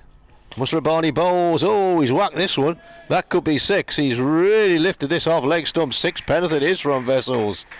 Musrabani just bowling a half volley on leg stump, and that's a decent boundary out there. And Vessels has smashed the ball over it. 213 for 9. 23 needed for Northamptonshire to win. If Worcester 24 indeed. If Worcestershire were to be all out now, Vessels goes to 75. He may have lost the ball as well. It's gone into the franchises over there. No. Oh, well done, young Gurren. He's played some village cricket. Kept his eye on the ball. Right. So Northants have seen this before from Vessels. When he played for Notts at Trent Bridge 3 years ago, he absolutely took them apart on the afternoon of the second day. Destroyed them. Went all over the park. It was brutal hitting. Musrabani, what can he do? He bowls one just outside the off stump, full length, and trying to ease it down through backward point. Just finds the fielder. So end of the over. Vessels has 75. Tong won 213 for 9. Worcestershire lead here by 23. Now, the other day when you started off with this Licence to Kill, because you've just been watching it, you told me that you were not an expert on these films, but you know where it was filmed. You know what the title of the film was originally, so you're not an expert. If you were on Mastermind, is that going to be your chosen specialist subject? Not at all, no. Definitely not. What would be your chosen specialist subject on Mastermind? Oh, probably something to do with cricket, I would say. Northamptonshire between 2015 and 2019. Yeah. I think I'd go for Poisonous Snakes of Ireland. 213 for 9 then, and Tong is facing Keogh here from the Wilson end. 3 men around the bat, everybody else saving 1, and Tong is forward, pushing out towards short mid-wicket. Proctor is there, and there is no run. So slip leg, slip short leg, then backward square leg mid-wicket, short straight mid-wicket, orthodox mid-on, mid-off a bit wider than orthodox, and then cover. Keogh comes in again, and very full delivery is dug out by Tong out towards Curran at cover, and there is no run. The reason I had that information about Licence to Kill is that there was something in the film that I had to look up. I can't remember what it was now actually, as Tong goes back and pokes, yes, a single here past slip. Wakely going back to collect in his yellow tinged shades, and they jog through for the run, which takes Tong to 214 for 9. The field will retreat now for Ricky Vessels. Yeah, there was a moment in the film I didn't it didn't quite make sense. Oh, right. I thought I'll check this. So was it a bad edit, or did it make sense and you just hadn't spotted it? I honestly can't remember now. Oh, right.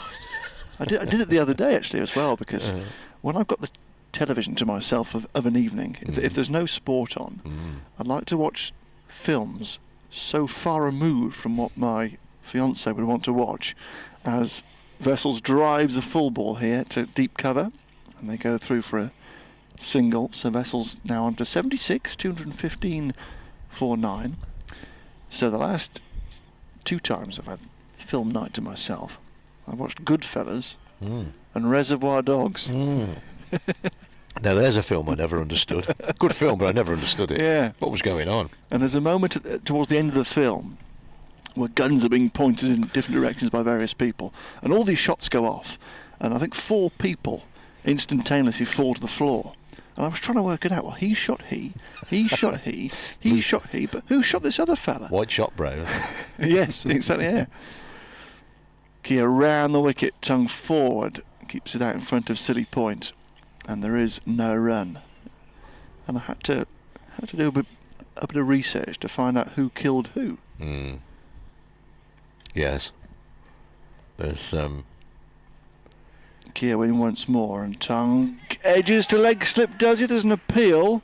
Not out, says the umpire. I think that's just turned off the straight, past bat and pad, to Newton to his right hand side. So over comes to an end, and Tong survives. He's there on 2.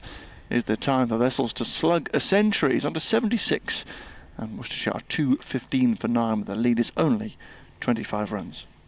I annoy my wife intensely watching films and indeed television programmes with continuity errors. and we've been watching a series called Hinterland, which is very good. A bit dark.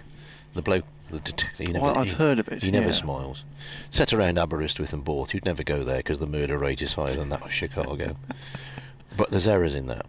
The one the other day, the autopsy man, what do you call him? Anyway, he says, he said, body's been there for at least 3 months, probably January, late February. So that makes it April, May. There's no leaves on the trees. There's snow everywhere. This is April, May. I know this isn't mid-Wales, but that's just ridiculous. I know. And his car's filthy, but he goes round the corner and his car's clean. How does that work? I want a car like that. But it drives my missus mad, because I stop it and roll it back. Oh, that's not right. Here's Muzarabani. Oh, he's climbed into this one, Vessels. It's gone out of my sight, way down through extra cover somewhere. It's gone for 4. And Vessels, as we were saying, has got licence to smash it. Now Hutton, who was at the gully, has gone off. He's joining the rest of the scouts out on the boundary. So we've now got a bowler, a wicket keeper, a slip, and everybody else is on the rope. Vessels goes to 80. Muzarabani bowls. Vessels, well, he reaches this one, but then he declines to take a single. It's a slower ball and a wider ball as well. Nicely bowled. Yeah, it's weird, isn't it? Because it's county cricket, so you can have as many as you like on the rope. And whereas in one-day cricket, white ball cricket, you have to have so many inside the circle. But in this type of cricket, you can have them anywhere. 219 for 9, Worcestershire. And Vessels, once again, plays a lovely drive through the covers, for which he declines to run. Pace off again, and he was just about to unleash a big shot there. Yeah. Checked his shot. Well, I don't think all these guys on the boundary will bother Vessels too much. I think he'd all go for it. Although, I have to say that, long off and extra cover have come in away. Although I think Sanderson had come in just to throw the ball back, so he's back on the rope. Muzarabani to Vessels, who's clubbed one through square leg all along the ground. And again, he's not taken a run. So what's that? That's the 4th ball of the over. So the field comes in. The cat and mouse game starts all over again. Not always sure that it works. In fact, who's that? Rob Newton has been sent back. In fact, they're all going back out onto the boundary. Keogh came in, but he's been sent back out on the boundary, so... You'd think they'd take one here, wouldn't you? Yeah. 8 on the ropes. And Vessels pulls this one away through square leg. Declines the single. Oh, it's all a bit bizarre. And now the field will come up. That was the 5th ball of the over. Anyway, hey, he has great confidence in Josh Tongue, and either that or he's miscounted the balls in the over. Anyway, Vessels waits on 80. 29 in front, Worcestershire. Muzarabani's the last ball of the over to Vessels, who smashes it through extra cover for 4.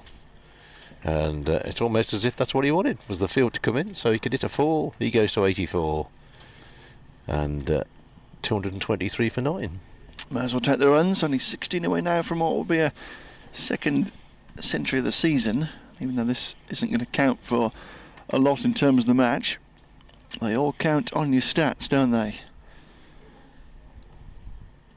So 223 for 9, 33 the advantage. It's just the type of situation this that really just annoys the opposition a little bit, isn't it? It doesn't, yeah. 112 for 7. Northampton would have been thinking, yeah, wrap this up, win by an innings, but Bat ones.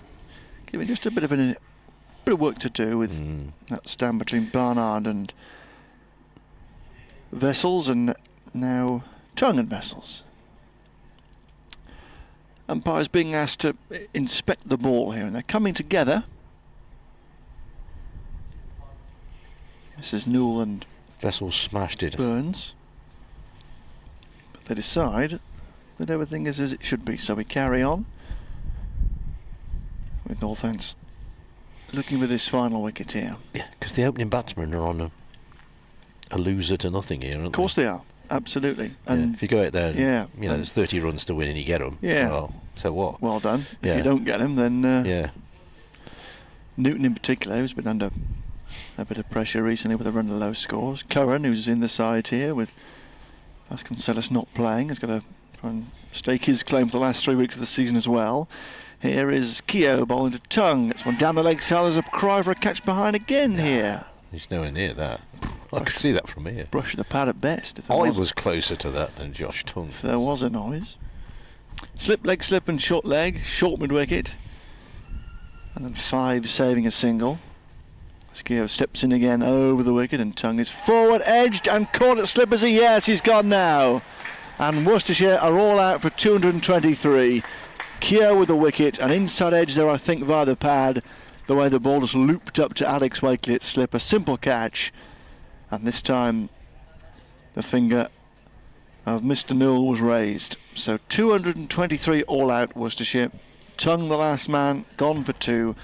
And it leaves Northamptonshire with a meagre 34 to win. Leach is going to open the bowling. He's going to bowl round the wicket, and Gurran's going to face him. Double wail of 2 sirens heading along the main road behind us.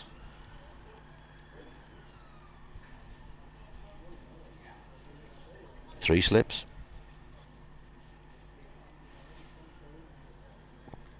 Here's Leach. Round the wicket he goes. And this first ball whipped away through square leg. Might only be 1. Yeah, it is. And Milton got there quickly. So 1 off the total needed, which now becomes 33.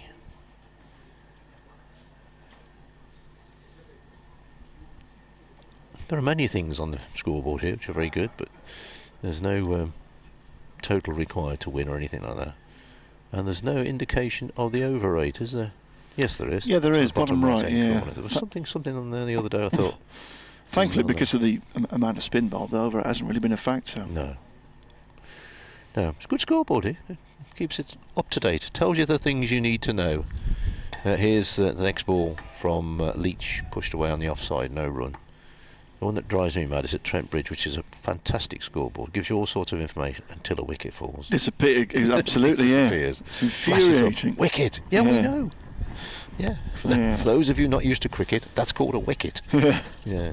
For some of the T20s here, that ball does also disappear between overs, which is quite frustrating, because the ones who are left, the small scoreboard, can sometimes take a little longer to flick over.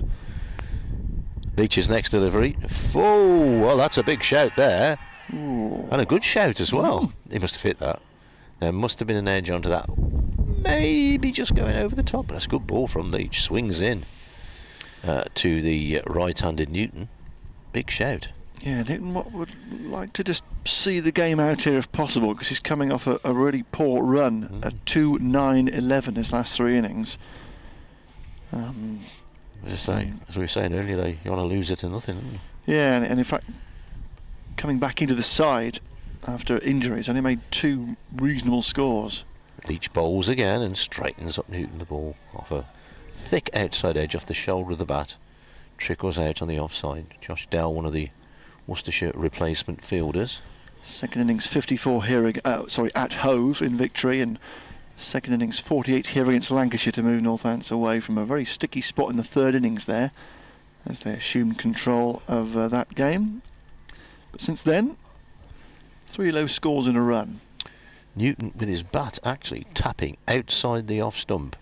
Comes across, plays the ball down the field, thinks about a single, but Haynes from mid-on jogs across the field. Yeah, it's just a bit of a strange stance from Newton, because his bat seems to be a long way from his toes. Let's see if he does this again here. So he's taken an off-stump guard here, I reckon. He's way over, which makes him, you would think, susceptible to an LBW. Leach bowls, and this is worked away through mid-wicket. Barnard, who probably should have stopped that one, didn't. So they pick up a single.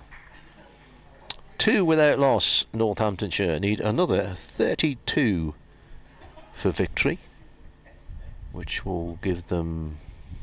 They had full bowling, didn't they? 22 points. 22 points, which will give them a bit of a boost up the table. Very much so, yeah. Those above them will be looking back and thinking, oh, hello. Yeah, well, they're going to go into third place. They're going to go second with a win here. They began the round 13 points behind Gloucestershire and Glamorgan. So they will go Northants to 138 points. They'll jump above Gloucestershire and Glamorgan for the time being. Glamorgan... They're not going to win, are they, Glamorgan?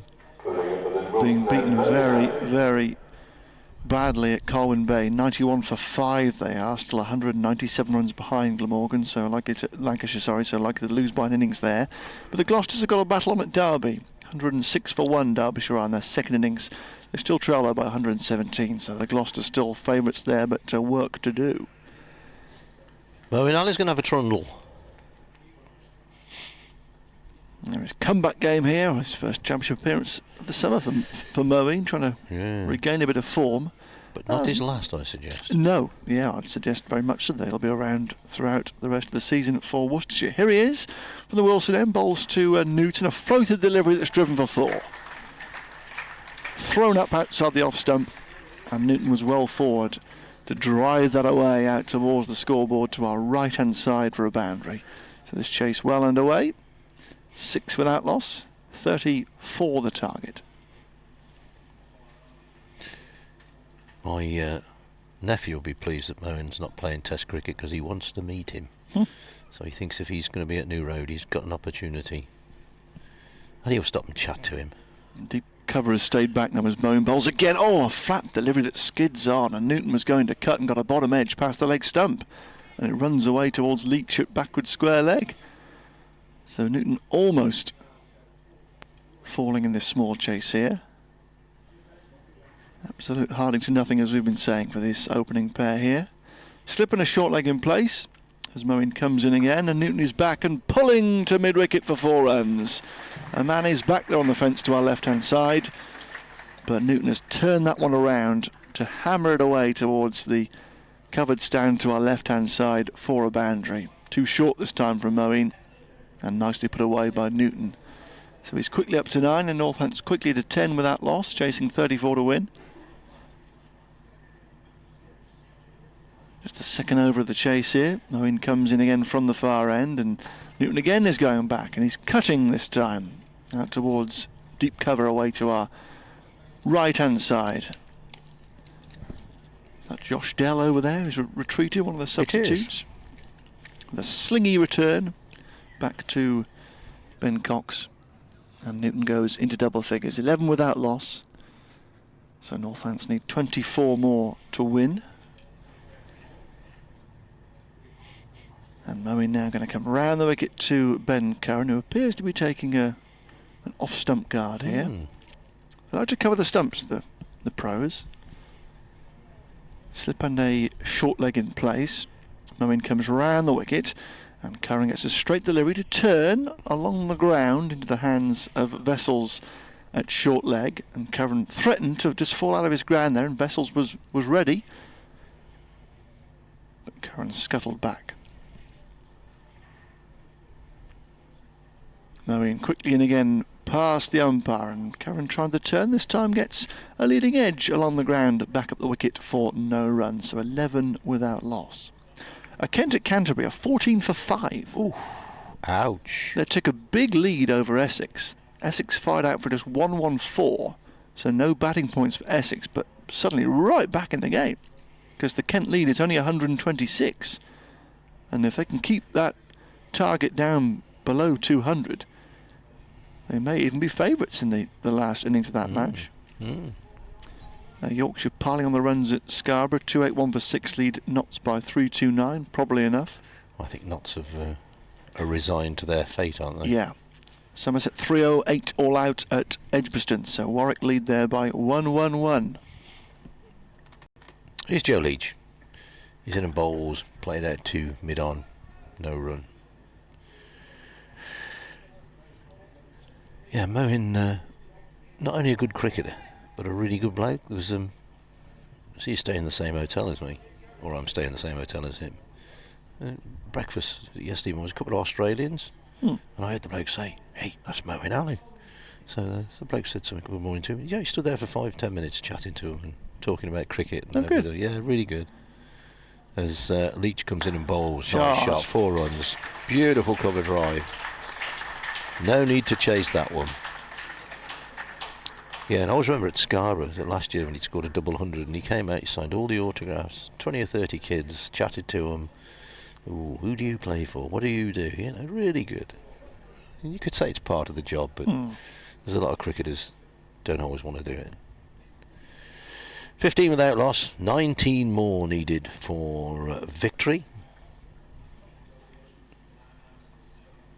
As Leach bowls again and playing off the back foot, pushed away into the offside. Should be one. Milton does a bit of sliding and it will be one. That takes Newton to 15. Curran has 1. 16 without loss. 18 needed. Leach turns at the end of his run, jogs at the start, then increases his pace and bowls, driven down the ground. That could be 4 more. Haynes is on the chase. The sight screen is there, so I'm not quite sure if he's going to cut it off. In fact, I think he has. Well, either that or some mystery person has thrown the ball back in. It's a darn good throw if it was somebody in the crowd. So Curran has 3, Newton has 15, 18 without loss, 16 more needed for a home victory.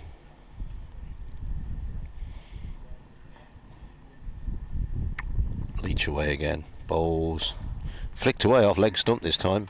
That could well go for 4. Good chase round the boundary. Who's that? That's young Holland down there. Well fielded, young man. The 13th man for Worcestershire gets his throw back in. That's a cracking effort from the youngster. Yeah. And the total goes to 21 with those 3 wickets. 21 without loss. Making short shrift of this Northampton so far. Yeah. Where are we? 2:45. 2:45 on a Tuesday afternoon in sunny Northampton. Joe Leach bowls wide of the stumps. Through to the wicket-keeper. End of the over. 21 without loss. Curran has 6. Newton has 15. 34 needed for victory. If you've not been with us today, bit of resistance this morning from Joe Leach and Moen Ali. They both went in the same over. Leach trying to sweep across a straight ball from Keogh, went for 27. Moen Ali unnecessarily run out, going for a 3rd run for 40. Ben Cox bowled Pistorius for 5. Barnard LBW to Muzrabani 18. Parnell bowled by Muzrabani for 7. Tung caught it slip off Keogh for 2. The man who provided the most resistance, Ricky Vessels, not out, 84. 223 all out Worcestershire. 34 needed to win. 21 of those already on the board. Second over for Moen from the Wilson end. Curran the man on strike, the left hand. They're slipping a short leg in place.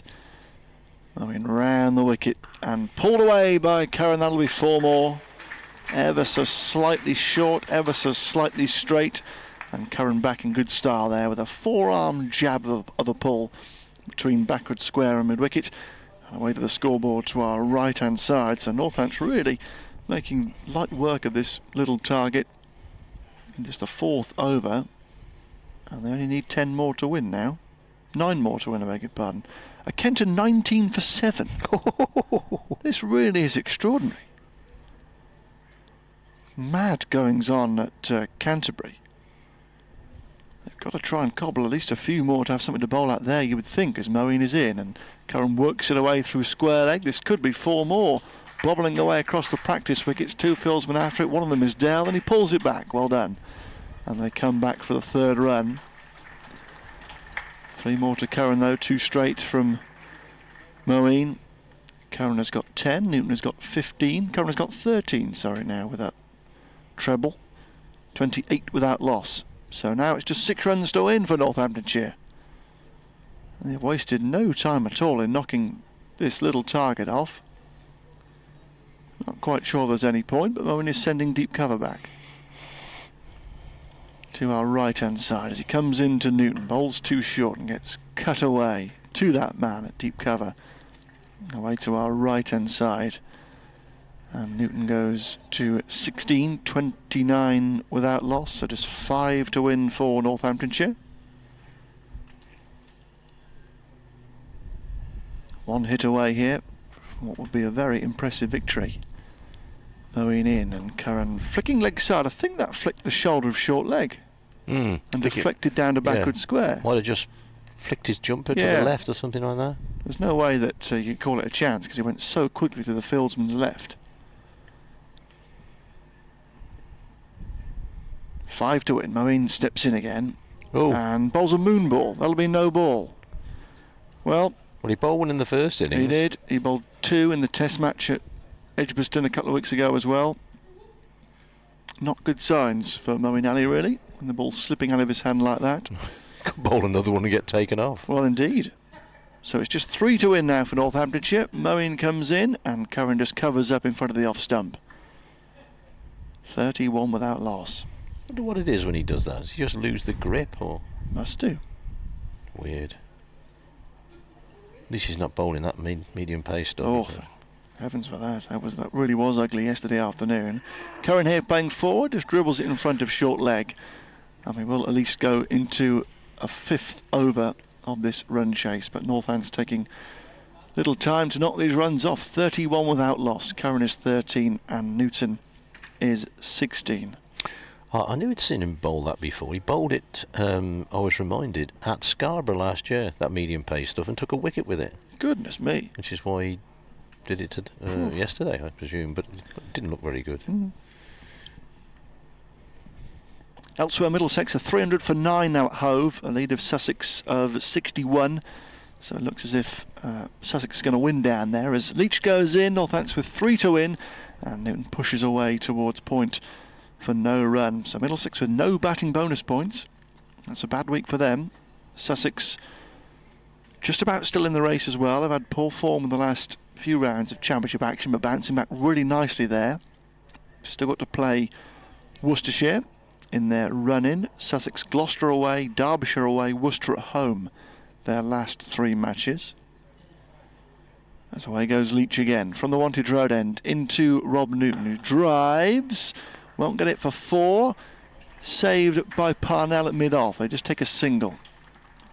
It was a slightly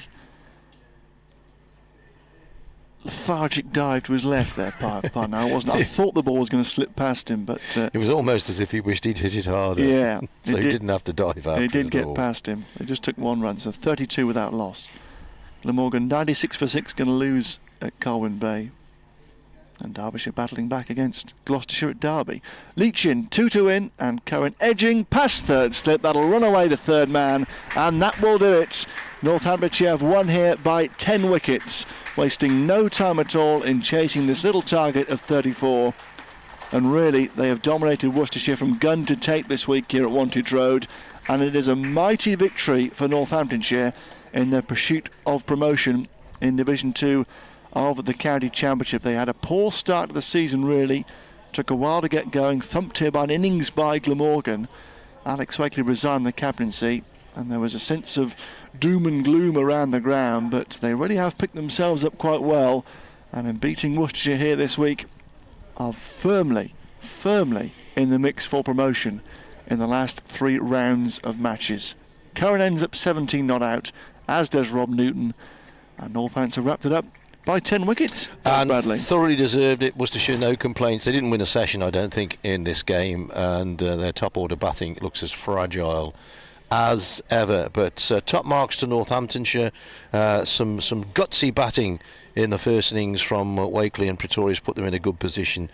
Some fine bowling from Hutton on that first day, and yesterday evening as good a spell as medium pace swing bowling as you will ever see from Sanderson. Whipped away the Worcestershire top order. Not too many positives for Worcestershire to take from this one, but plenty for Northamptonshire. They're looking good form at the right time of the season.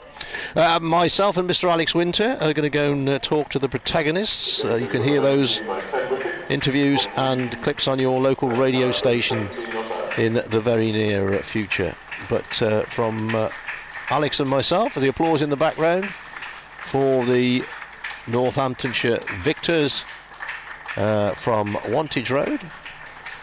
Back on Friday for Worcestershire at Edgbaston. Back on Friday for the Steelbacks, who go to Derby. At Derby. It'll be on your local radio station. That's where you'll find it. Thank you for your company. Thank you for your emails, text, and everything else. But from Alex and myself from Northampton, we wish you a very good day.